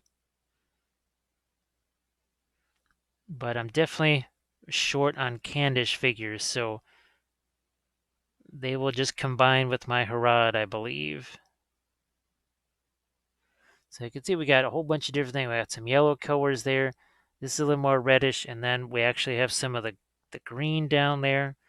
But when the eye looks at it, it's just going to say, yeah, that's kind of brownish. But it definitely gives the eye a little bit more to look at in the meantime. All right, so that stuff is here. Let's go another round with the yellow down here on these pieces of armor, and then we'll do the brown over the top like we've done everywhere else. And that'll give us the look we need down there. And you actually can really see this is almost the clearest armor. It's weird, it's all the way down here on his foot, but I can actually see the horse's head there. And I can see the horse head here. It's like as clear as that on a chess piece of a knight. Everywhere else, not quite so clear. Oh, I'm going to give Snowman a little bit more of an eye here, I think. There we go.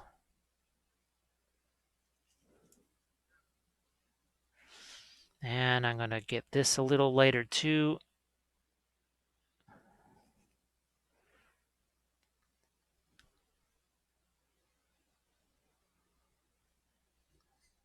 Now here, I'm just going to go back to my darker colors here. That's the blue liner and the brown liner mixed together, making them darker.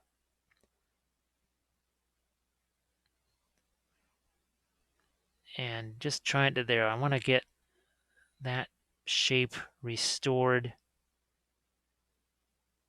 Sort of a kind of a star type of a shape.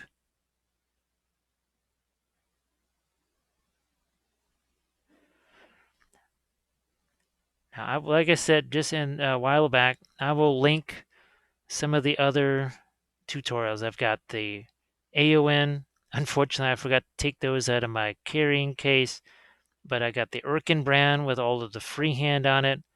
I've got the AON on horseback, and we'll be doing a Erkin brand. We'll be doing him on horseback too. So I am just going to actually throw a glaze over that, since again there's going to be a shield there whenever I can. I think maybe just after this is done tonight, maybe I'll try and do that shield, or at least do the initial sculpting of it so that I can stick it on there tomorrow.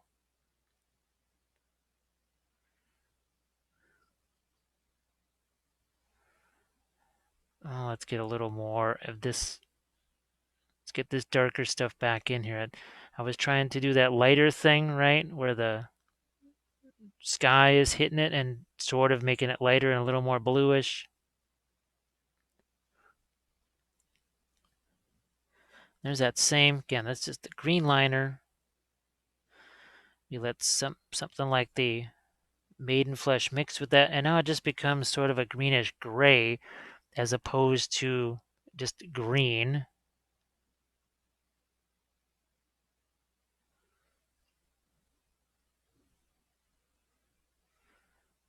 I'm going to see if I can't get some of that onto my sword here. Oh, let's get some here. I'm trying to get that, again, that dark, light, dark. And I'm also now, I've still got some of this clear blue over here. Let's see if we can't make something that's a really lighter blue here and a more intense blue to have on our sword blade. Oh, it's Miniatures, Conversions, and Dioramas by Frankie. How you doing? Sorry if I didn't see that right away. And I'll look and see. Oh, there's been no dropped frames, so sometimes when I don't see the too much going on in the chat, I sort of wonder if the frames are dropping and all that sort of stuff. But I see, well, I've just jinxed it now, of course, by saying that, but I see 0 drop frames.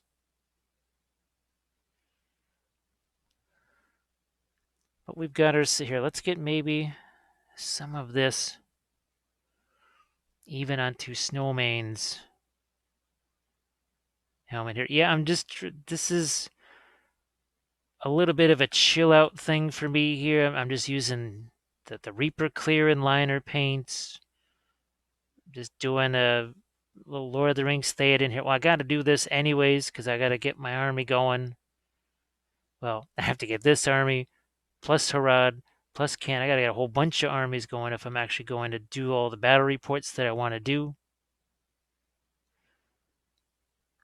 It was supposed to be here today, but there is a whole bunch of really fun terrain pieces that are showing up.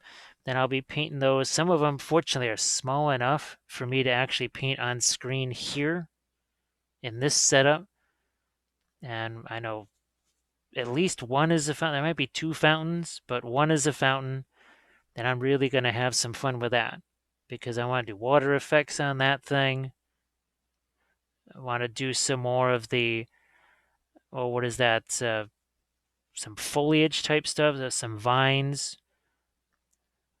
And there might even be some pieces where I can do some object source lighting, flamey type stuff, and actually on terrain.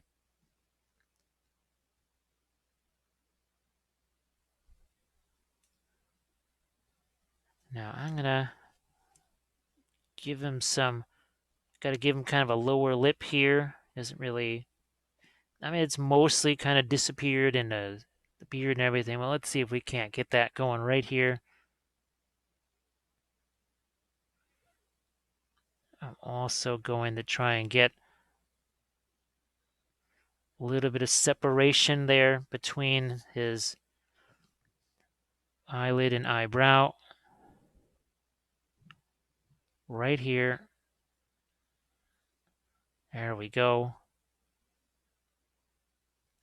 And it starts to establish the expression on his face too. Again, he's looking off in that direction.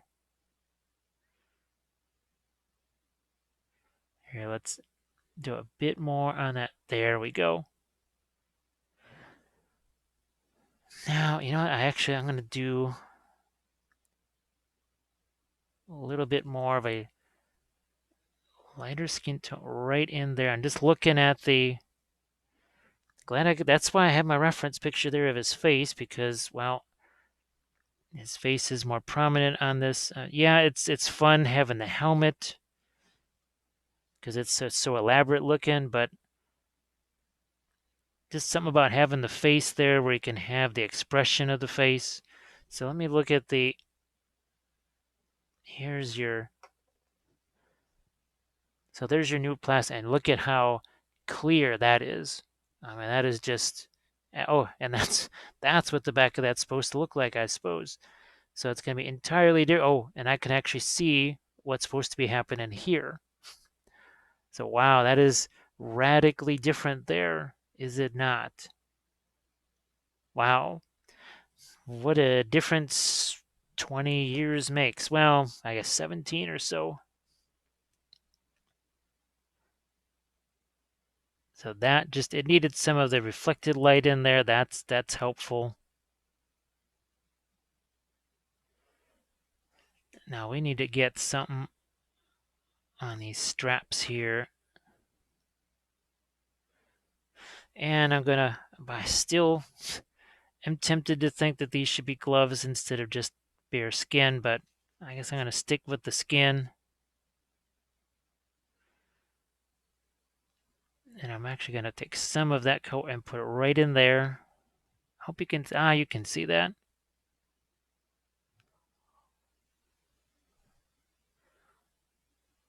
Maybe even a bit more here.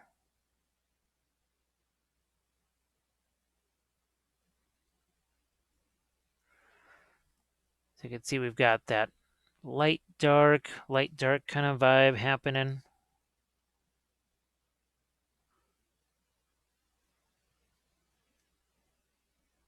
Back to some of the dark.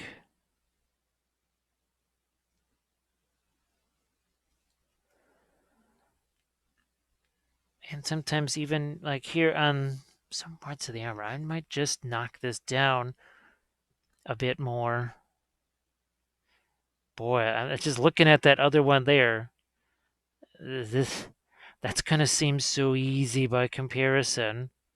Figuring out what parts of the armor are what. Oh my gosh, that's gonna be so different.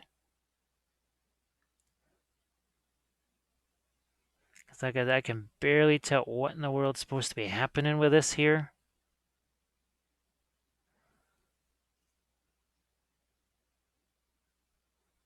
I mean, pretty much every part of this, it's been kind of a mystery. Well, what is that really supposed to be?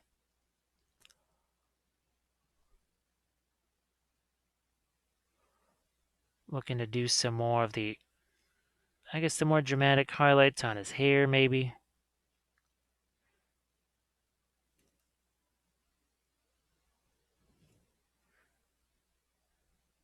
Couple of more hits over there.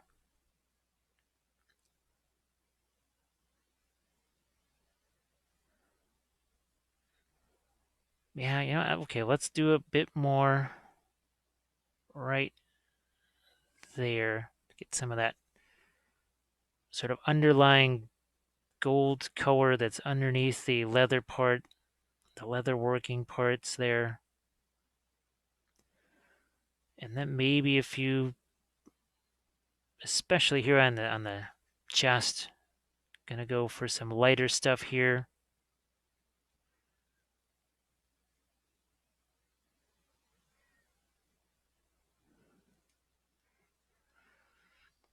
But here, in some ways, I've got to manufacture more stuff just because of the way the sculpt is. That's kind of how it is here. Looking to get some more highlights on his head. Especially here. Just where his eyes are. I'm looking at, again, the reference there.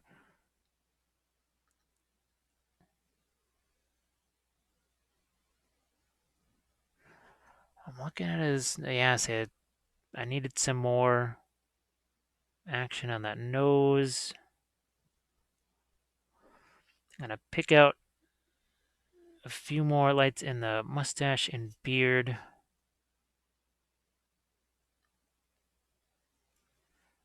Yeah, it's sort of it should be kind of darker, but I've got to pick out at least some highlights there too.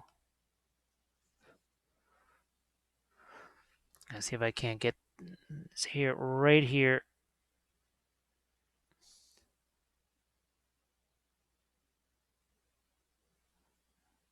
I'll be curious to see what his hair also looks like on the newer plastic sculpt. But that's gonna be so radically different from this.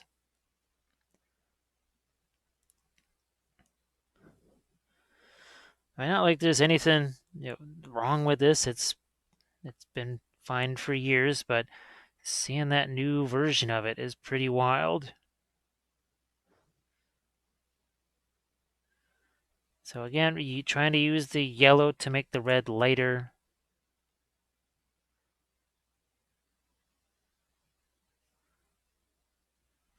And I'm just gonna make his shirt red.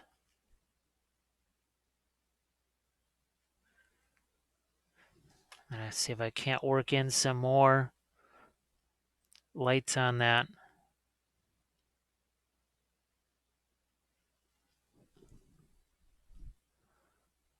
And to right down here.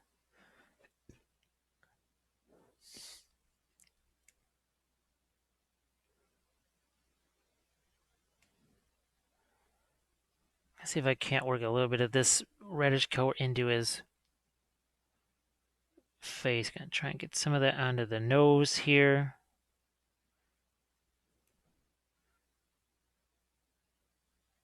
Don't want him to have necessarily a red nose, but a little less pale. He's looking just a wee bit on the pale side.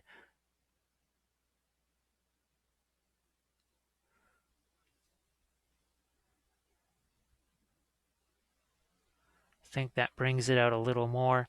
Now again, this is going to be just a bare hand there. I'm going to work in a little bit of red, kind of the capillary action of some veins being near the surface.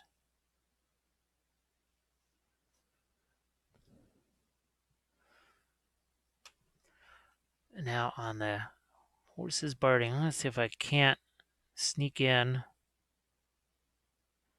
I don't want these to end up looking like metal plates as far as reflected light, but I'm just trying to get in a little bit more. Yeah, that's just a few of those.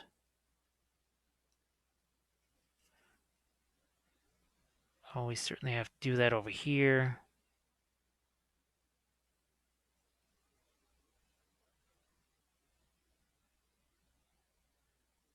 Yeah, that helps some of those areas. Again, got to make a shield to put on there.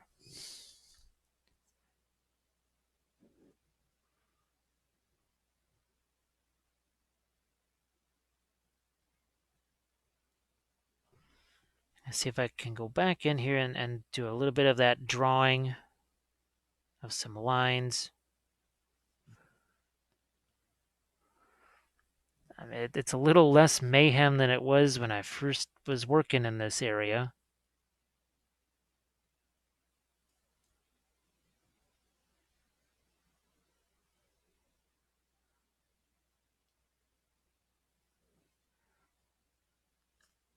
And I can see another, that's another line that just kind of gets lost.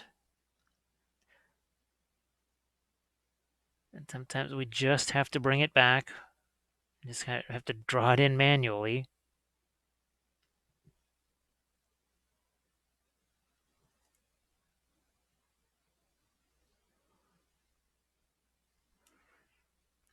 But I still haven't had a chance. I'm still trying to figure out the logistics of adding the one-on-one classes to the Patreon page.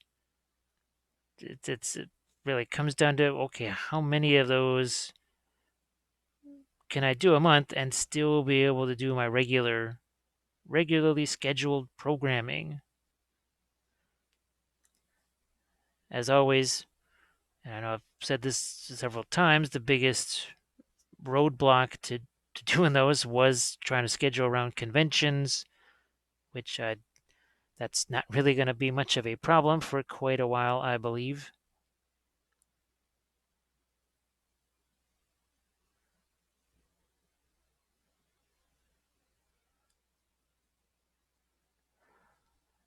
You know what? I'm going to connect the dots there. I think I needed to do that. Oh, miniatures, conversions, and Reaper paints are hard to get here in Belgium. And then there is import that is a bummer. Looking for some good acrylic. Well, like I said, the Pro Acryls Creature Caster, they had a European office set up and for our warehouse or whatever to get that distributed through Europe, and then just there was a series of mayhem that happened. I mean, it was literally starting practically months ago, not just the recent stuff. And that's the other reason why I started to use the those paints. Now, of course, you've seen me use the contrast paints as a substitute for the clear and liners. I think actually wasn't a Aowen on horseback. I think that was done with the mostly the contrast paints, I think. And that's well, I figured the GW paints in Europe should be much easier thing to get. Let's get some gold over here on the sword hilt.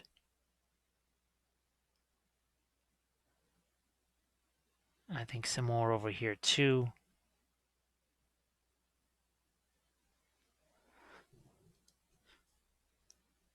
Yeah, sadly, the Chimera paints, I think that's just going to be a bridge too far. If Adepticon had happened, then might have been able to do it. Because we were both going to be in the same building, believe it or not. Though, heck, we probably would have been in neighboring classrooms.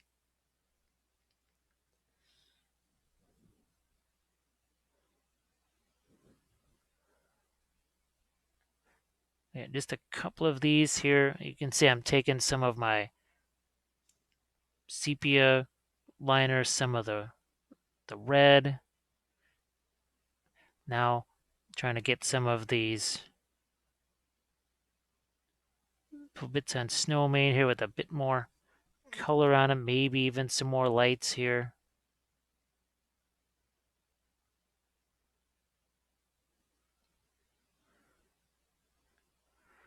Now let's see what I can do with the hooves down here.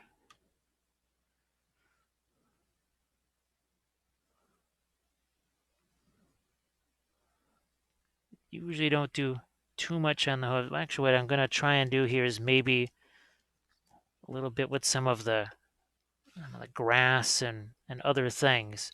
So I'm going to need this glove to come off. And we've got some things. We got some flowers. We got these really nifty. These are from Gamer's Grass here. Some big old tall tufts like that. And then these were fun too. So we got kind of a medium tuft there. And these little tiny ones. And I'm fairly certain on the last little exercise I tried doing, I was doing some of those smaller tufts. But let me get some of that. let's see what we can do with some of these tufts here. I think first thing I'm gonna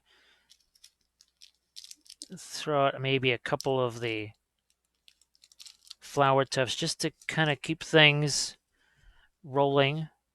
The same type of foliage.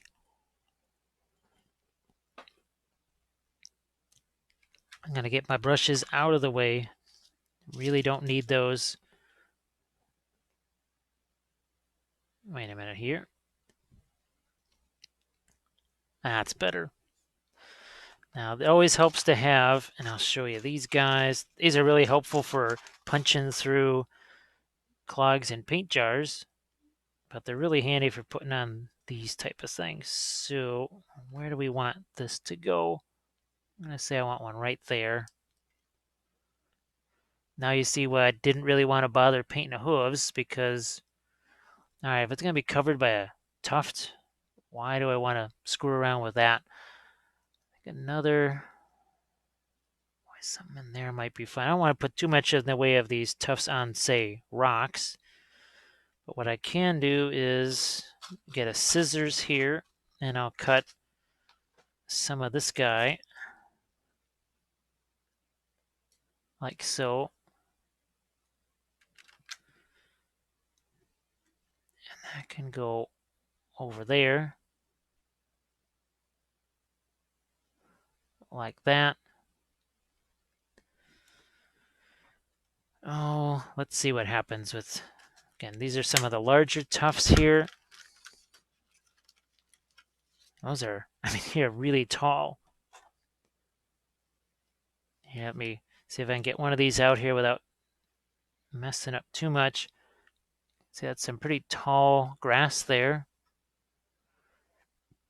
Now I think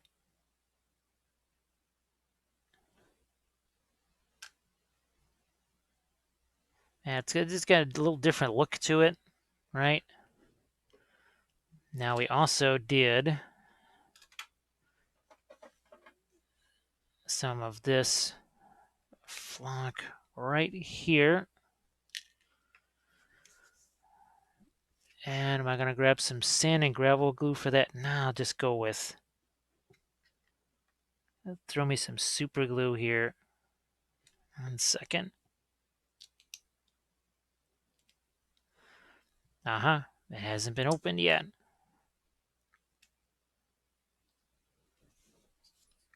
Let's not glue the fingers together.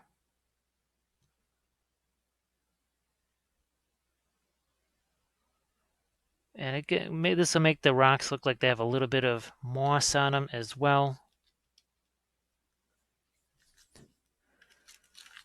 But let's try one of these really small tufts here. I mean, look how small those guys are. I'll put that right over there. Because it ends up looking actually a little bit more like moss. Scatter some of our flock here.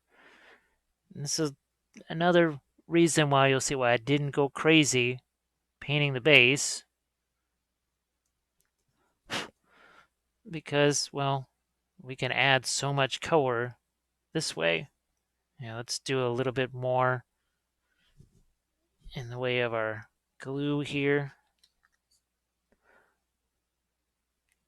Make this look a little bit greener.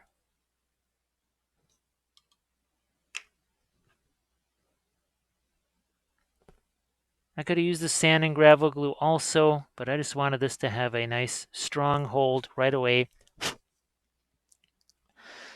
So now you get a little more separation with Snowmane from the base. So let's do a little bit more over here too. Because instead of kind of a grayish horse on a grayish base, it's got a little bit more of a greenness to it. There.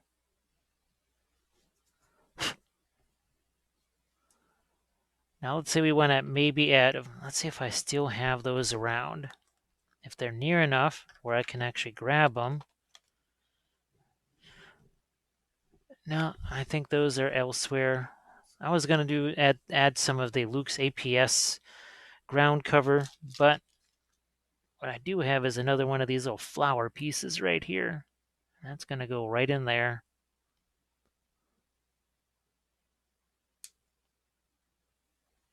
So again, you can see how handy these guys are, because it's one thing to place the foliage, but then to spread it out like that really can help.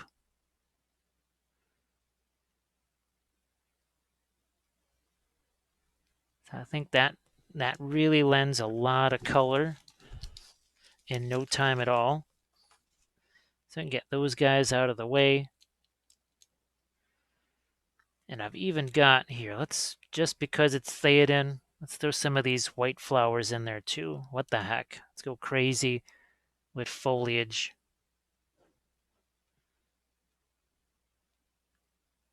Because on those burial mounds, right, there was white flowers that grew on those.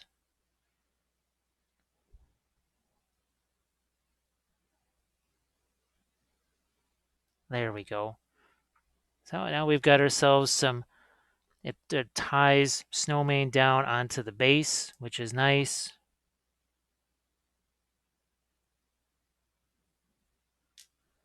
There, that works. And we'll let that dry. Then we can go back and play around with our painting again here. Bring my palette back.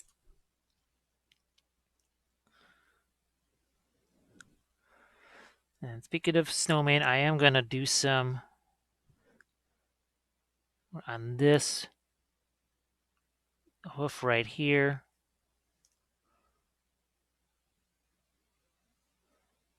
And this one. Now, like I said, I've got a little more context to work with because I've got that foliage now on the base.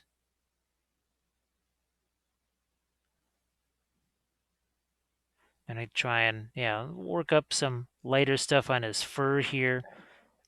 Again, because now we know what we've got going on with our foliage and stuff. Here, I'm going to grab some of that blue liner, make ourselves kind of a bluish gray here.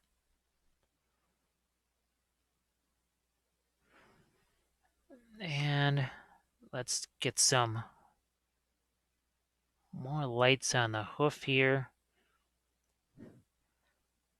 It's almost a bit of I don't want to say a yellowish color. It's got some yellows in it.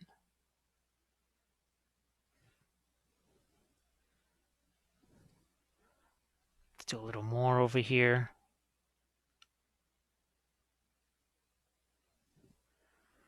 And then we can make that lighter.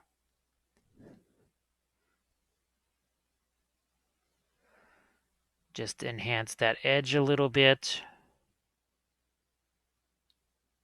And like we try to add a little bit of yellow in other places to Snowmane's fur. We're going to do that here on some parts of his legs too.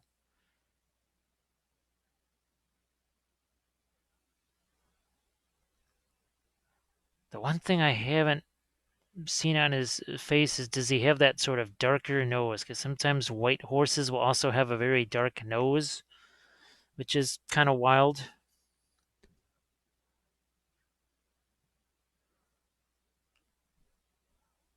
Oh, let's see. Yeah, some shops even stop sending or warn for delay. I can't live without the OSL. Well, hey, um, I can always paint more army. Well, there's more Army of the Dead coming. I mean, it's not like tons of them. It's just the king, right, and some of those two heralds with the banner. So there's still some object source lighting coming your way. You can't escape it forever. You know that. Sorry if I missed on the chat a little bit. I'm gonna scroll up here real quick. Oh, hey Dominic, how's it going? Uh, oh, the fluorescents are stuck in a warehouse somewhere. So yeah, the golden acrylics, fluorescents. Boy, I really do. I did not think I was gonna like those at all. Really, I'm not kidding. I I feel okay. Yeah, they're fluorescent paints. They're kind of on the watery side. They'll be like some of the other ones that I tried that I didn't really like. Little did I know that I was really gonna like those, as in a lot. So now I'm just trying to find myself. This is kind of those nice bright highlights where I can.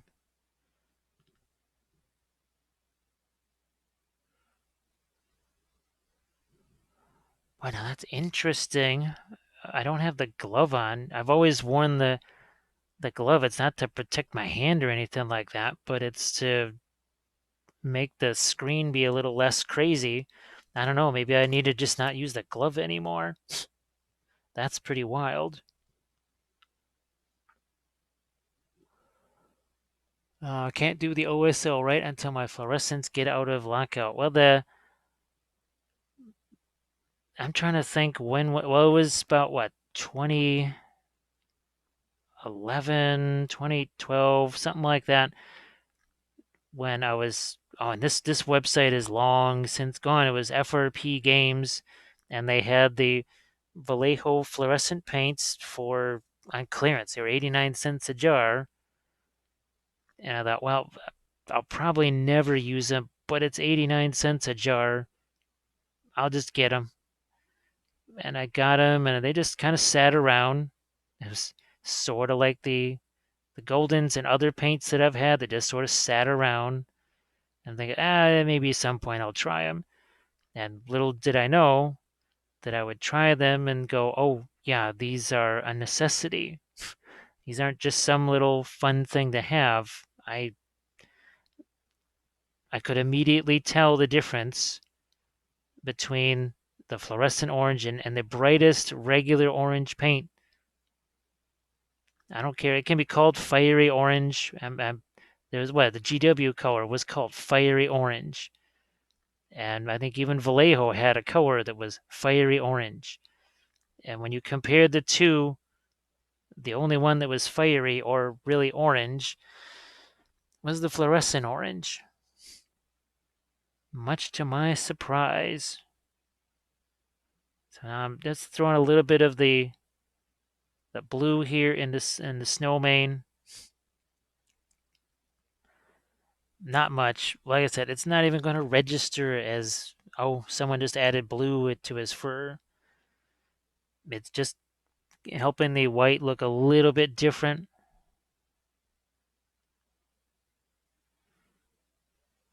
And you can see I've even added some of that over here to the leather barding.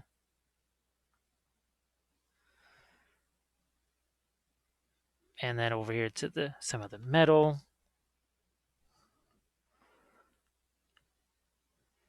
Good, I think you can see what I'm doing here. But what a difference all the foliage made. It really did add some greenery there. Now, I wish I had the Luke's APS stuff, because ground cover wise, that is another thing that I've really grown to like in just the first couple of times I've used it. I didn't, I was like, okay, this is great for things like dioramas and terrain, but I don't know what I can do with it on basing. And it turned out to be fantastic on basing.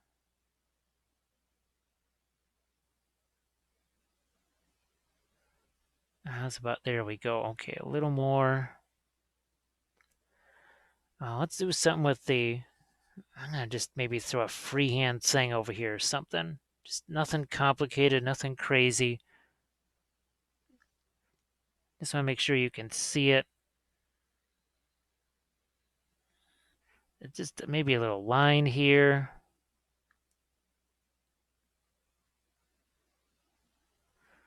Maybe even just finish that off with another little bit of something that makes it just look more interesting than a patch of red there. Even with shading or whatever, it really wasn't going to do very much, so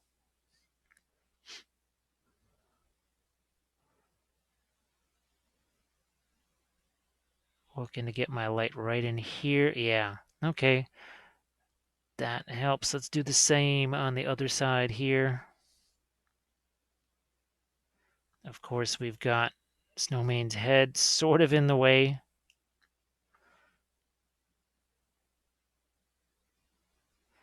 Gonna bring out that sort of star pattern again.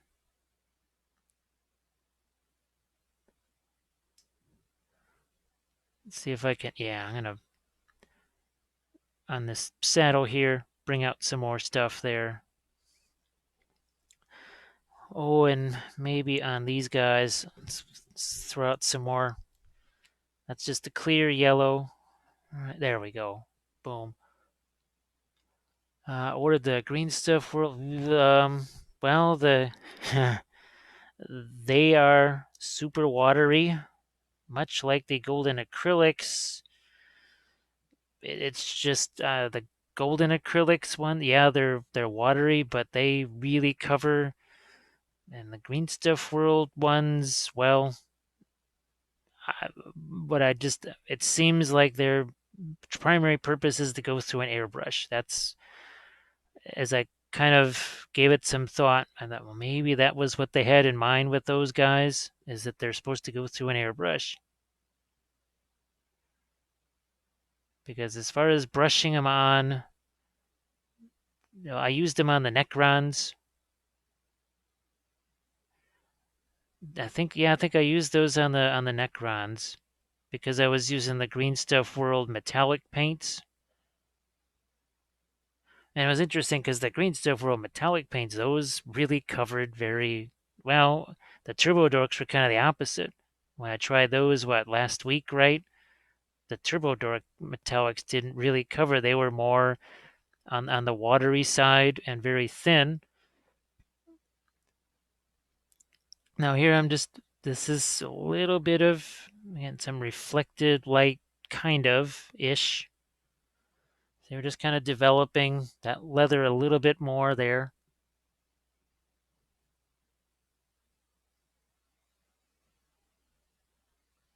And now I want to hit these guys too. So I just have to remember to do this on the plastic unmounted Theoden. So now I'm really intrigued. I'm gonna have to definitely get plenty of pictures of this guy here, and maybe I'll just do the other one as a Patreon video real quick or something like that, so I can take pictures of the two together and see what they look like side by side.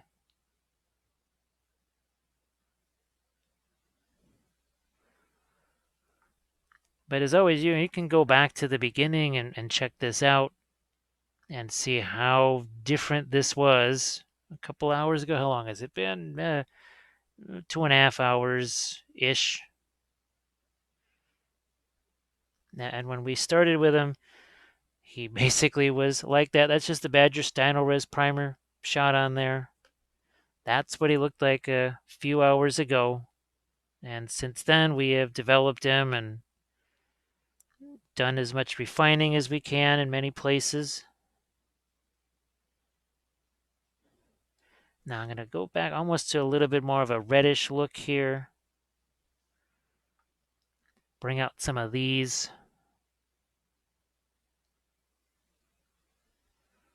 So I don't want to lose that sort of greenishness there. That was pretty neat. Don't want to lose out on that.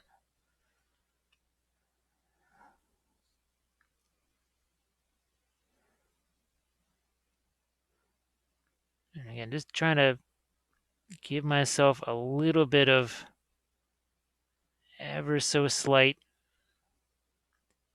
reflected light on the undersides of those pieces of leather there.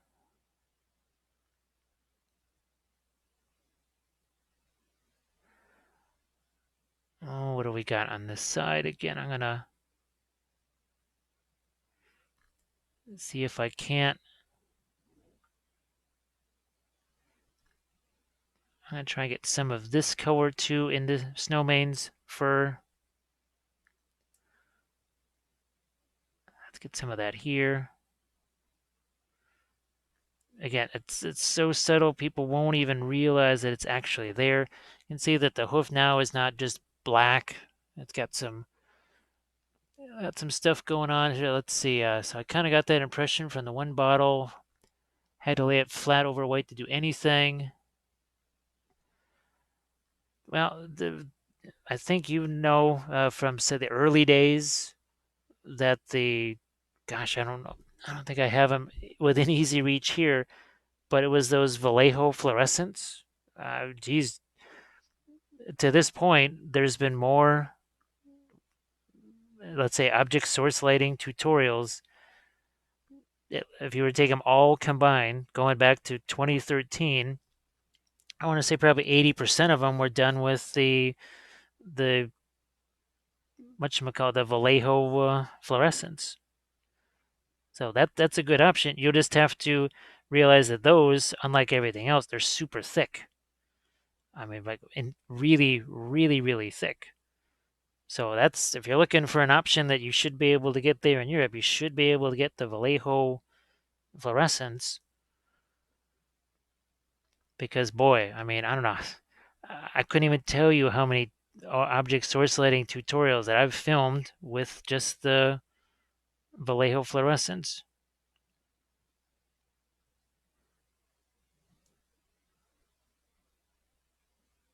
So again, some of this is, I'm kind of going a little back and forth. They say, you know what, like there, needed a bit stronger of a dark. But here, if that's going to be skin, I need to actually get some lights over there on that hand. So we'll try and do that here on these knuckles.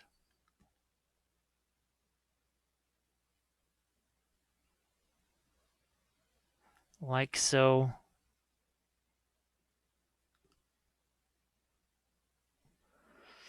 But I just don't know. Is it the blue in the gloves? Because for the longest time I thought that was actually making it easier for the camera, but maybe it was just doing the opposite this whole entire time.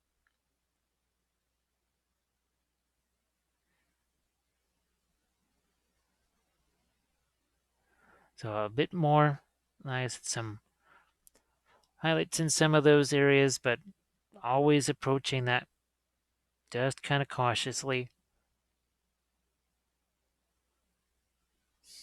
Ah, good. Okay, so I would imagine that Vallejo ships there. There was, oh gosh, this was a couple of Adepticons ago, but maybe they were at Gamma or something like that, and they actually walked in to Adepticon, which was pretty wild. I think that had to be a couple of years ago. That was not last year. I think that was the year before. Well, they came to Fort Wappel at least, but we're at least doing the virtual Fort Wappel here because, well, Kathy's still, she's gonna be doing her streaming tomorrow also.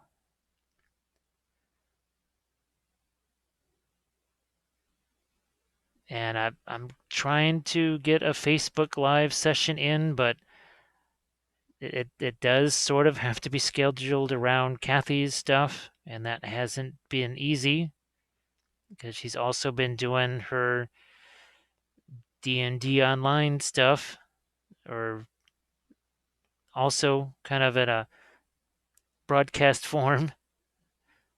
So it doesn't leave me too many hours, except for these hours in the middle of the night, pretty much for me, because it's 4:10 in the morning here.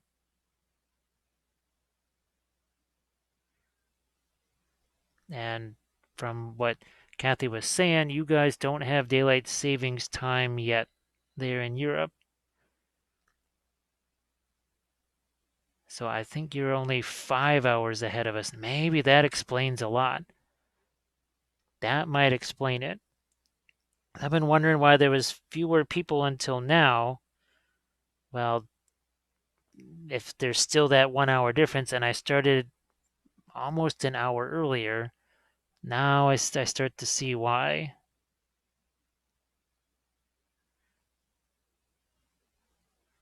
everything starts to make a little more sense, unless I'm completely wrong and it has something to do with something else.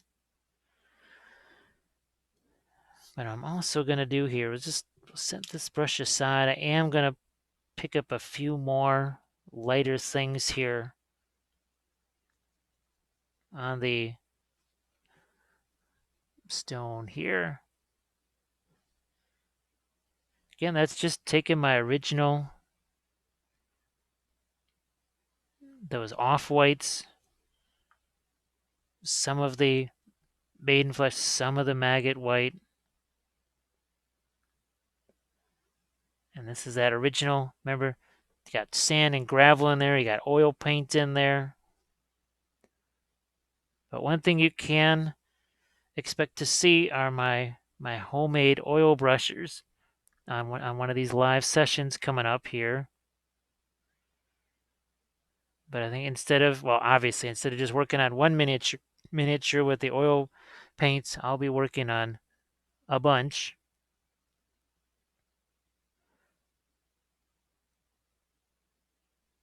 So you can see just even that little bit there, what difference that makes here. Let's get some more ground color there.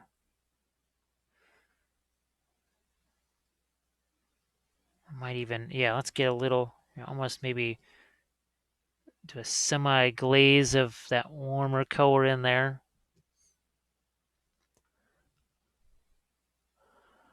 Oh, Kendon says clocks go back Sunday. Oh, I'm so happy Japan doesn't have the daylight saving. Yeah, that's and to think that basically I believe goes back to train schedules, and as in train schedules in the 1830s or 40s or something like that, something crazy long ago, and that just stuck around. Now I have been told by some of our Indiana friends that there was a point where Indiana, which is a state no wider than Illinois, there were 3 time zones, I believe. That would be, I don't know, it could be as, let's take Belgium and you got 3 time zones marching across Belgium. That's about the level you're talking about, having 3 time zones just in Indiana. And I guess part of the reason for that was, well, if all of those folks in northwest Indiana that work in Chicago, which is on Central Time, well, just imagine you drive 2 miles and all of a sudden you've fallen behind an hour. That's kind of crazy. I think the eastern half of the state was on Eastern, and the middle part of the state would fluctuate.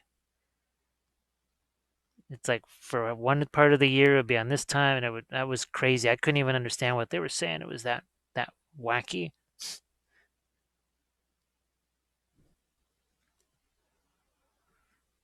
So I'm just trying to get a little more color on the boots there. I'm gonna see if I can get a bit more of that lighter greenish gray into the base here. So let's get a little bit more. So again, this is why I didn't. I've learned my lesson from sitting there painting the base, all of this nifty stuff, and then when the foliage goes on there, going, well, yeah, could have saved myself a whole bunch of time. Well, what the heck is? Oh, well, it's Friday here. Well, sort of Friday. We are 4 hours 15 minutes into Friday here now, I suppose.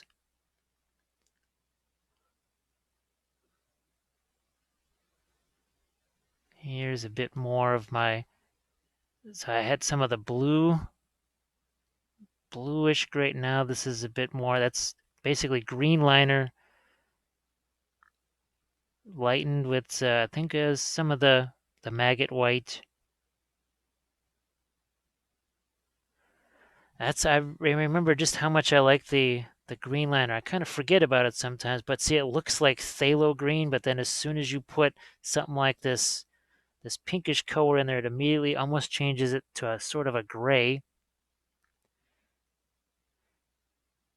which that's what we're gonna drop some of that into Snowmane again. It's not like we want him to have green fur, but we're just trying to get that variety going. Here, let's move this thing out of my way.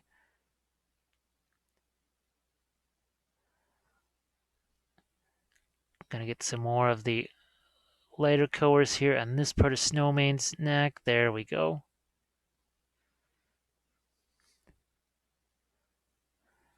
Gonna brighten up some of the fur on his legs here.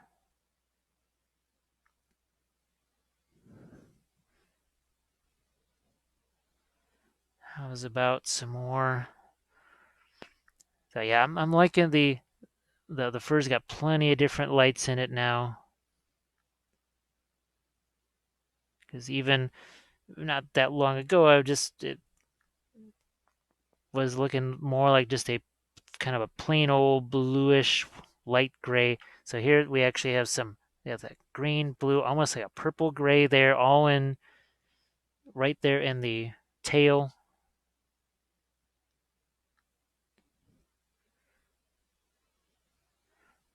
Yeah, trying to get some little bit of fur texture going here.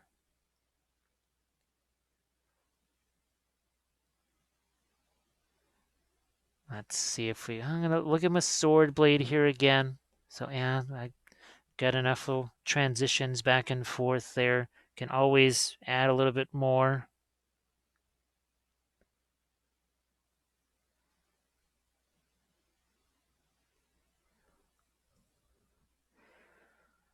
I'm gonna add, I think, see if I can't almost do a little bit of a horse's head on this here.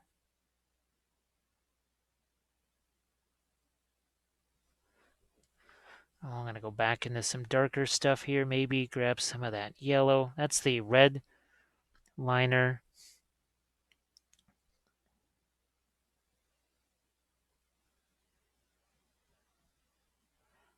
Get some of the darker tones in there. Now, teeth, I'm gonna indicate a few individual teeth because that was more of just like one big old brush stroke there. Some dark into that nose. Okay, I could finally see in the other reference his nose needs to be lighter, so we'll do that now.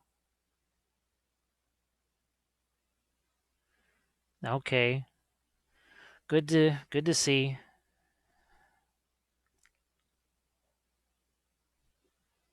I'm also going to here. It's not just I don't want to get it just lighter, but I want to get some more. See, I actually had a little bit of the almost like a yellow to that,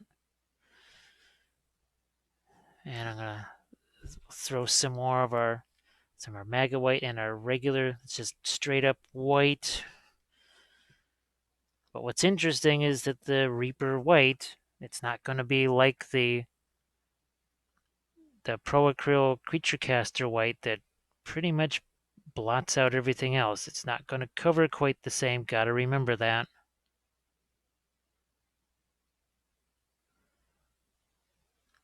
And now, reaching this stage, I think it's safe to go in and see if I can't put some nice, almost see indication, see a little fur marks there. I think you could see those. Yeah, see them there? We're finally at the stage where I can kind of sneak some of those in. Like for real, instead of before we're just kind of suggesting them.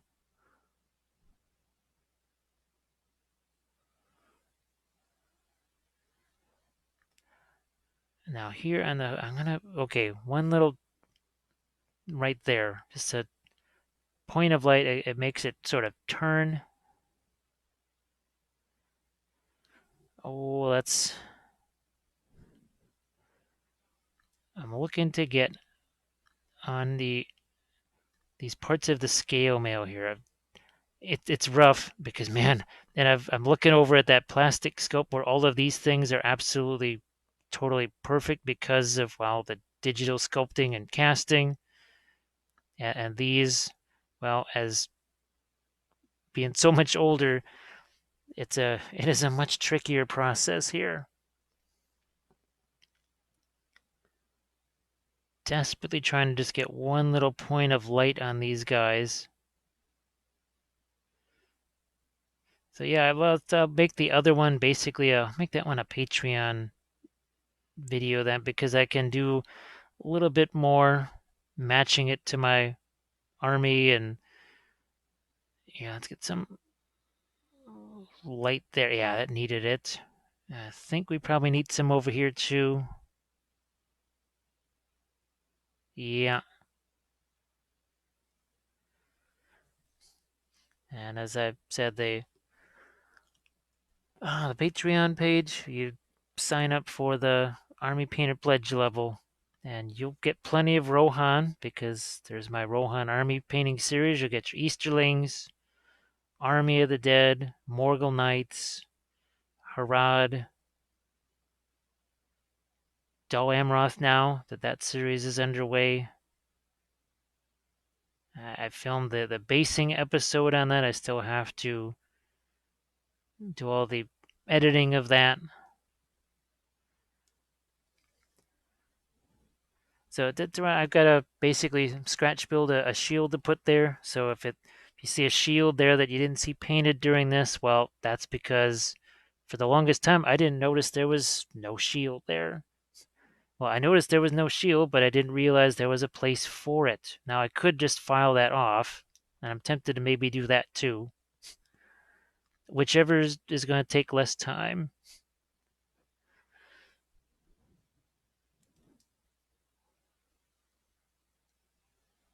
I think it might almost be easy just to snip that thing off and not have to worry about it. But I'm not doing that at 5 o'clock in the morning.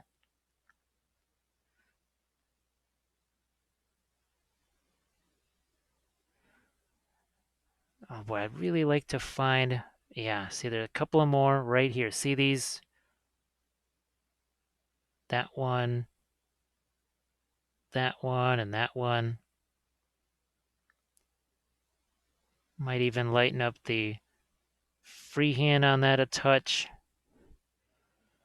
Let's do that over here. Just a simple little line, nothing special.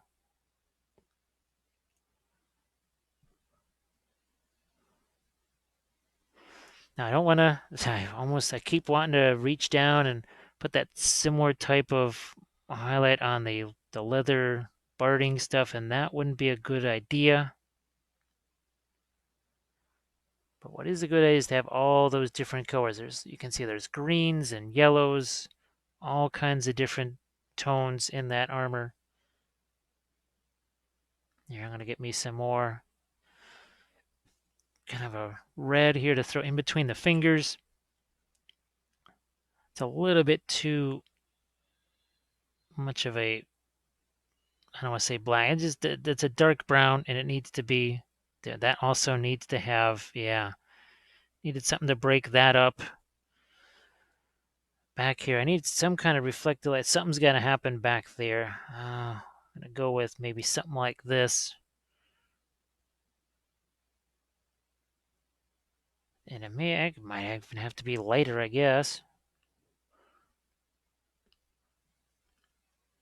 And just looking for, there we go.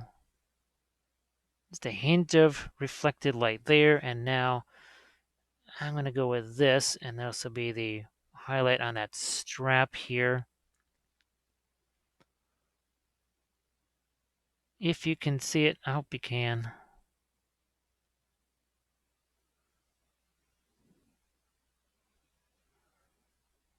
That's better. I still got my blue liner over here. I'll make sure that's a little bit straighter for you.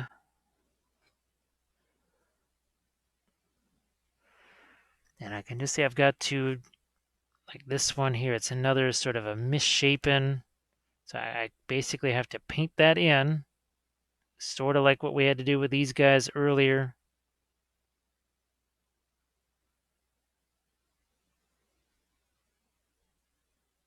Basically just paint that right in, and maybe even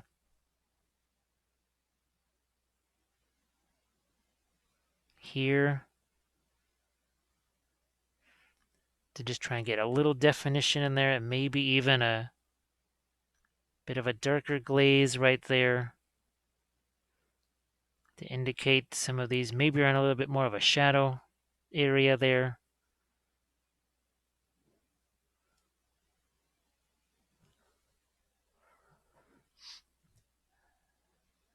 So yeah, I definitely, it was neat getting those flowers on there, and just in general, some kind of greenery on that, so I could see what I was working with. I know I say context all the time, but usually it's in terms of what the figure is like. It's less to do about the foliage on the base. I guess I don't usually get to do a lot of foliage stuff here on the live sessions.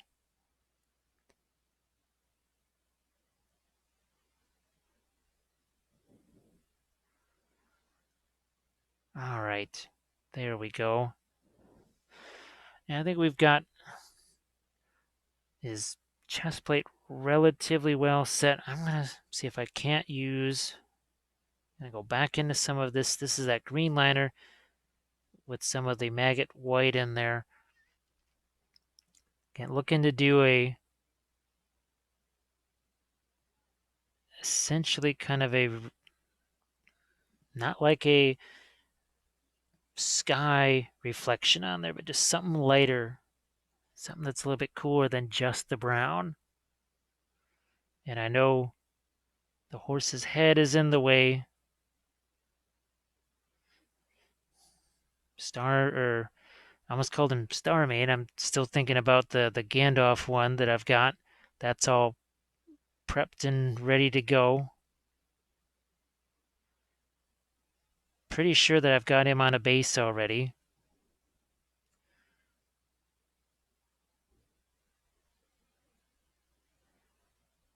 All right, yeah. There's a little more structure on his Snowmane's protection here.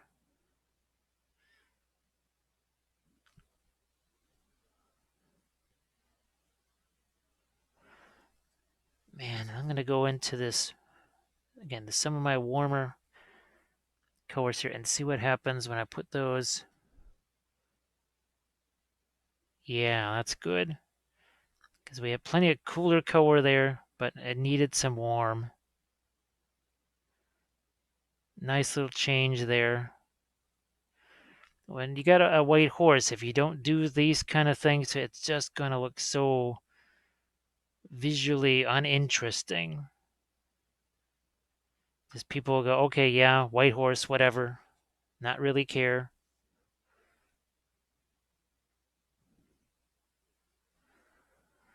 And we will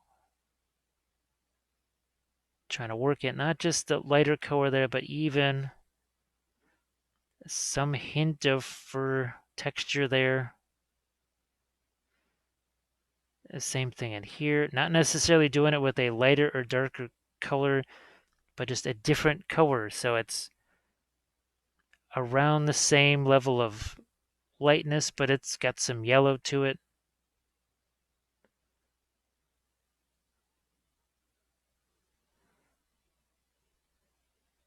Same thing. Yeah, let's see if I can get this closer to where the reins are. That's better. I think even that needs to be lightened up a bit.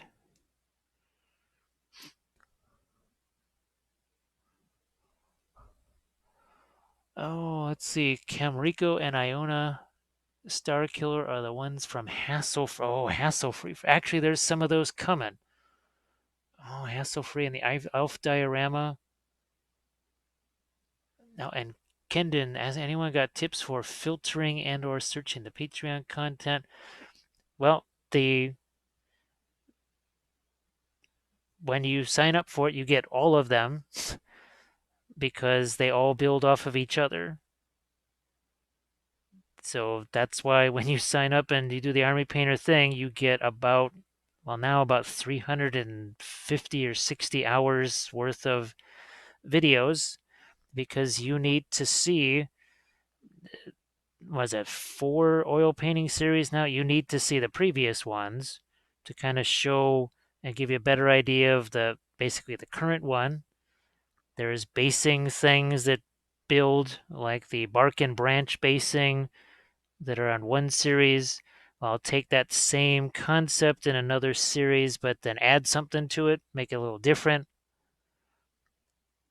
There's freehand in some, object source lighting in some. Obviously, it covers different genres. I've got the Lizard Man Blood Bowl team. Oh, was that series 15 or something like that, maybe?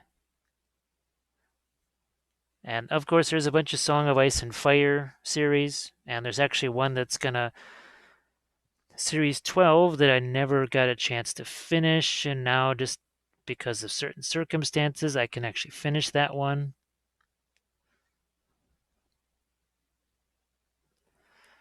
Yeah, that's you have to have well, even the Dark Sword ones. So what I'll do is I'll take the same figure and paint it in oils, and then maybe a couple videos later, I'll take that same figure, same color scheme, and then I'll paint it in acrylics, or vice versa. But those are important because some of the things that we learn in those, well, then that gets applied to the next army painting series. And also try different paints. So I'll show you real quick here. I want to let that just sit there for a second. So the series on Harad, I had never used the Green Stuff World regular acrylic paints before. And I also never tried this kind of basing before. So this is actually like a resin plaster. I think it was also from Green Stuff World, and some fine sand. So I'd never actually built a sand base like that before. And I think, is this the one I think it is? Yeah, so here's another example of the sandy base from the Harad series. But I tried to do different color schemes. There was one series, what was that? Series 10 was just done all with contrast paints and just a couple of lighter colors. Because for me to just kind of do, okay, now we're going to paint this kind of thing, but use the exact same technique, the exact same paints every time. That's not so fantastic. The other thing that's going to happen is some of the series coming up is there's a Sisters of Battle, there's Zinch Space Marines, there's going to be the Ossiarchs, so another, was it the Age of Sigmar? There's also going to be my Splintered Fang. That series is going on right now. That's my oil painting series. I did the Cipher Lords. So where are they? Where is my? Here we go. So this was, I think that was maybe series 12 was, no, series 14 was the Cipher Lords. So they were very fun. And you see, this was a whole different type of basing, freehand, object source lighting, you name it. The Necrons were all about not just object source lighting, but again took the Green Stuff World metals, and the idea was to do true metallic metals, but with object source lighting.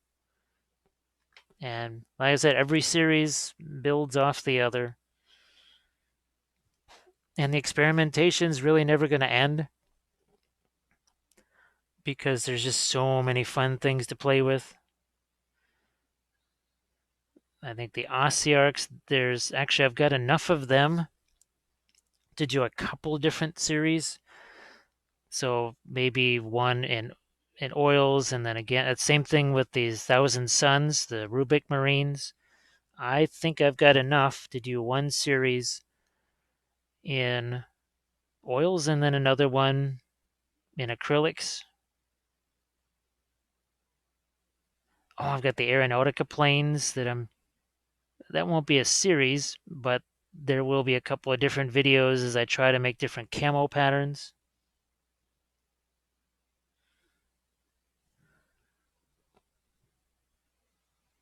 And then of course there's just a straight up basing series, and that's all about just it's all about basing, diorama basing, basing armies. If you're familiar with, say, Reaper and Darksword figures that have the broccoli bases, as I call them, how do you deal with those? I show you how to chop those figures off the bases or just hide those things.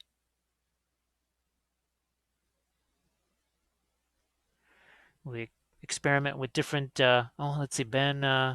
So I had the same issue. Maybe should pop something in the welcome message like, well, basically, unfortunately, what happens is sometimes I'm asleep when someone pledges, and there's really nothing I can do except hope that they'll wait till I get up in the morning and I can send them the links, because there is no other way. There's no secure way to do it, unfortunately, except for me to just send that initial email with all the links. I wish there was, but there's too many crazy things that go on, unfortunately.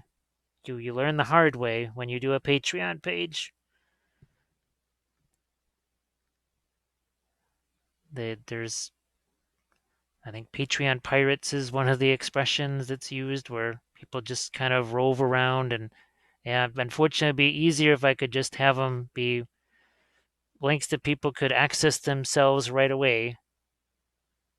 So, like, okay, not too long from now, when I actually try and go to sleep, if someone unfortunately uh, subscribes, they'll just have to kind of wait till I get up in the morning.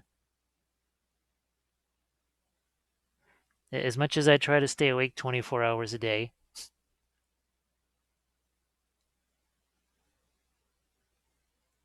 Lots of things to play with, like the metal color, right? Yeah, there's the. Well, Kathy was looking at those. We thought that she might have had something like that already, but that turned out to be a different thing. So I'm thinking, oh, what are they? What the heck are those guys? The Stormcast, right? I think that's not a bad thing to try those out. Actually, those metal paints with the turbo dork, because the turbo dork are so thin. Start out with those, and maybe glaze the turbo dork stuff over the top.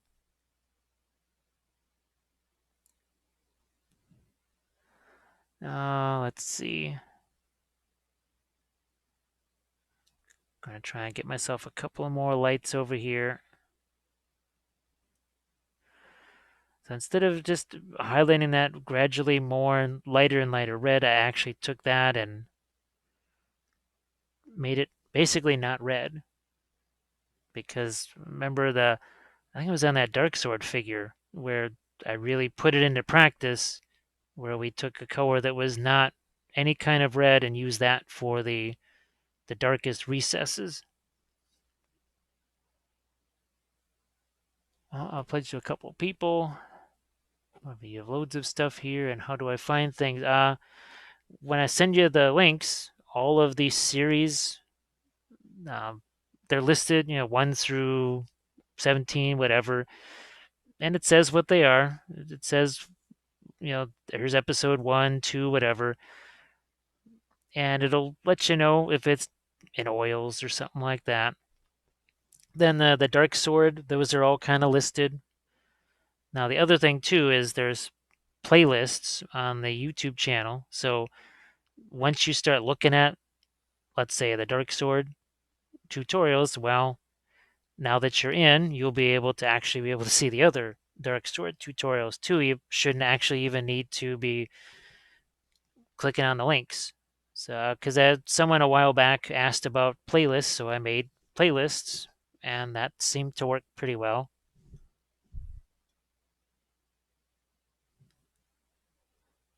This is against some more white here.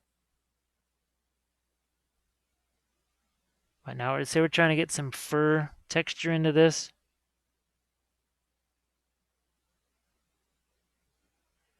Oh, let's see if we can't get a couple of highlights in here. I'm going to bring this over to my yellow.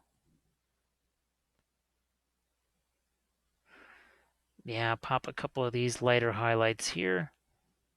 See a couple of there.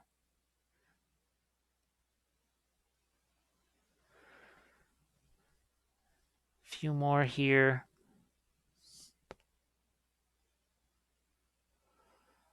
Metal color is all about coverage and flow and tint with it. Yeah, that was when I saw those and thought about what they would be like. I thought, well, you know what? You drop those down first. You give it an overall metal color of some kind, probably lighter, and then it seemed like those like to go over something that was lighter, and definitely not over something that was darker.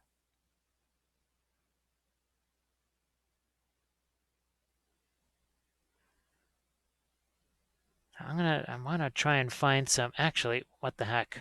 I've got some clear orange.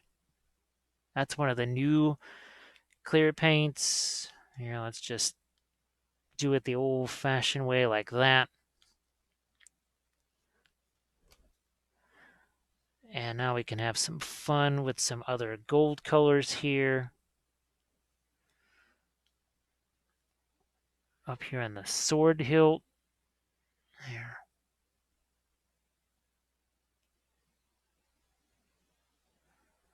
How's about a little more orange over here? Won't put too much of that in the hair. Just a little indication of it, but then definitely some more here.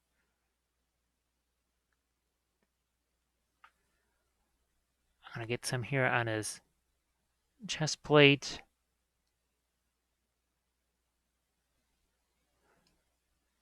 There we go. That's helpful.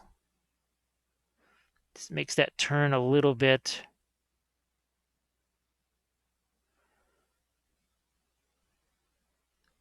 Even here on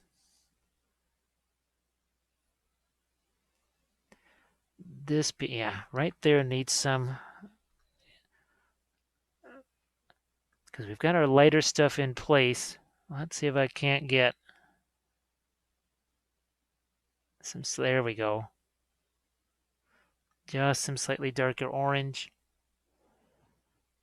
Oh, the VMCs will go over black primer even. Oh wow, that's well, it sort of makes sense. It sort of makes sense that they would just go over even black. Oh, the white aluminum. Well, that makes sense that the white aluminum is because what is the green stuff world? Arctic white? Yeah, that's what basically that's their metal medium, and that's what it's called as Arctic white.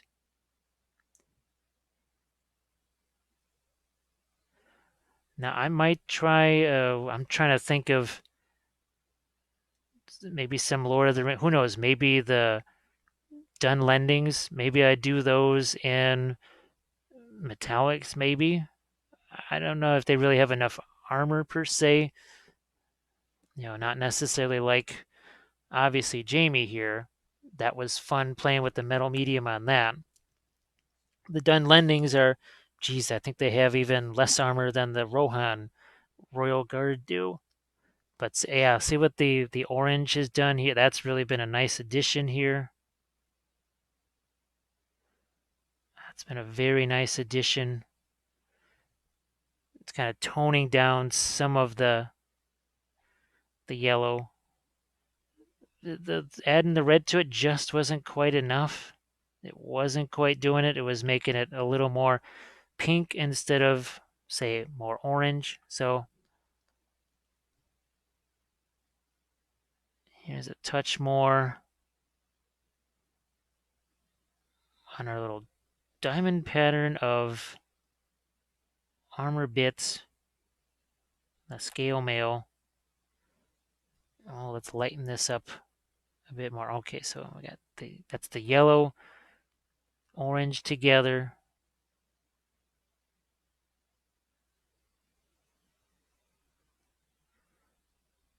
A little more here. There we go.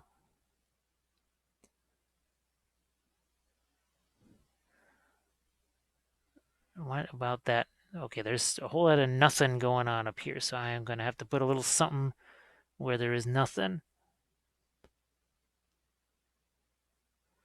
Somehow get that to, there we go. Got to drop down into the interior.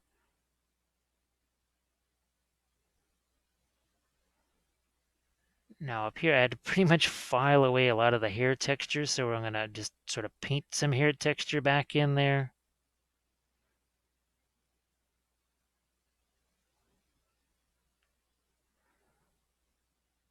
All right. Definitely, wow, it was been an interesting journey here, working through our Theoden and Snowmane, our ancient Theoden and Snowmane. Here, to a bit more. Oh, where are we at here? At least I was able to bring out that little pattern. My guy, on the newer sculpt, that's so easy to see and it's so well defined. And here, boy, I had to really, really work at that to get that thing to show up.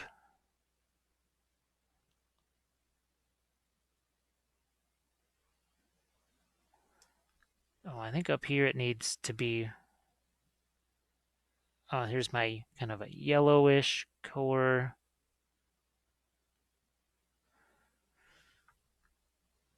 Speaking of yellow, we're gonna throw just a few bits of that right in his fur there.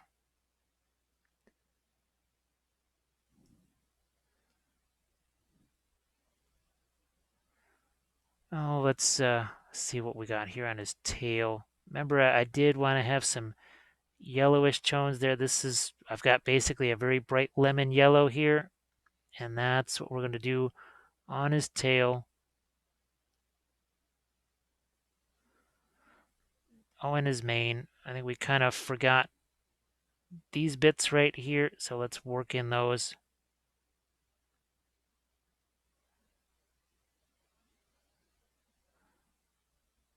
A bit more here. Yeah, now it's starting to look more like, well, somewhat more like hair and less like just, oh, tentacles. Now I'm going to go back. That's basically my pure white, and we'll get on the mane, try and find those brightest lights. Yeah, see a little fur texture right there. Let's add some more over here. Now that needs to be lighter, but I'm also going to make it more on the yellowish side. So bear with me as I just move this where you can see it. That probably hadn't been touched since the very first opening stages of this thing. I see I also need to get some go on the other side of this hoof right here. Back here as well. Not too light though. I'm just trying to, again, make it more like what we did on that one.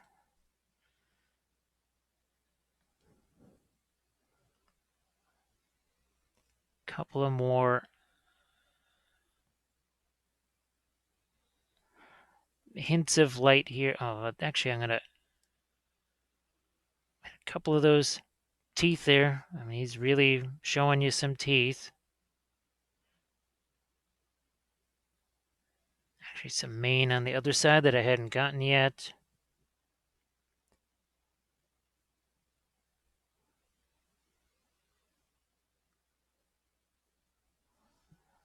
So there we go. You know, like I said, I'm going to probably just snip that off and file it down or whatever and deal with that tomorrow. Now you can always, if you want to see finished images of things that are done in live sessions or even for Patreon videos and such, that Instagram account over there, that Wappelius, check that out. That's where you see an awful lot of and you'll see previews of things coming up too. That's a good place for information on future product projects as well as current ones. And geez, I haven't actually mentioned it at all yet. If you want to subscribe, hit that all notifications bell because I always forget it and then always wonder why I don't get my notifications until, well, like way later, way beyond when I would have wanted them to actually happen. So I think that's something to remember. You can drop a like on this. That's always good. Keeps YouTube happy. If YouTube's happy, well, then I'm happy because I can keep doing stuff. I just want to say thanks to everybody that's been keeping me company here. I know I got an earlier start here, and that kind of threw some people off, so I apologize for that. The whole my point was to try and get to sleep earlier, and I'm going to try and do that now. But there's your. It's not a bad session there on Theoden, the old metal Theoden on Snowmane. So thanks again, everybody, and I'll catch you on the next one, probably over the weekend. See you later.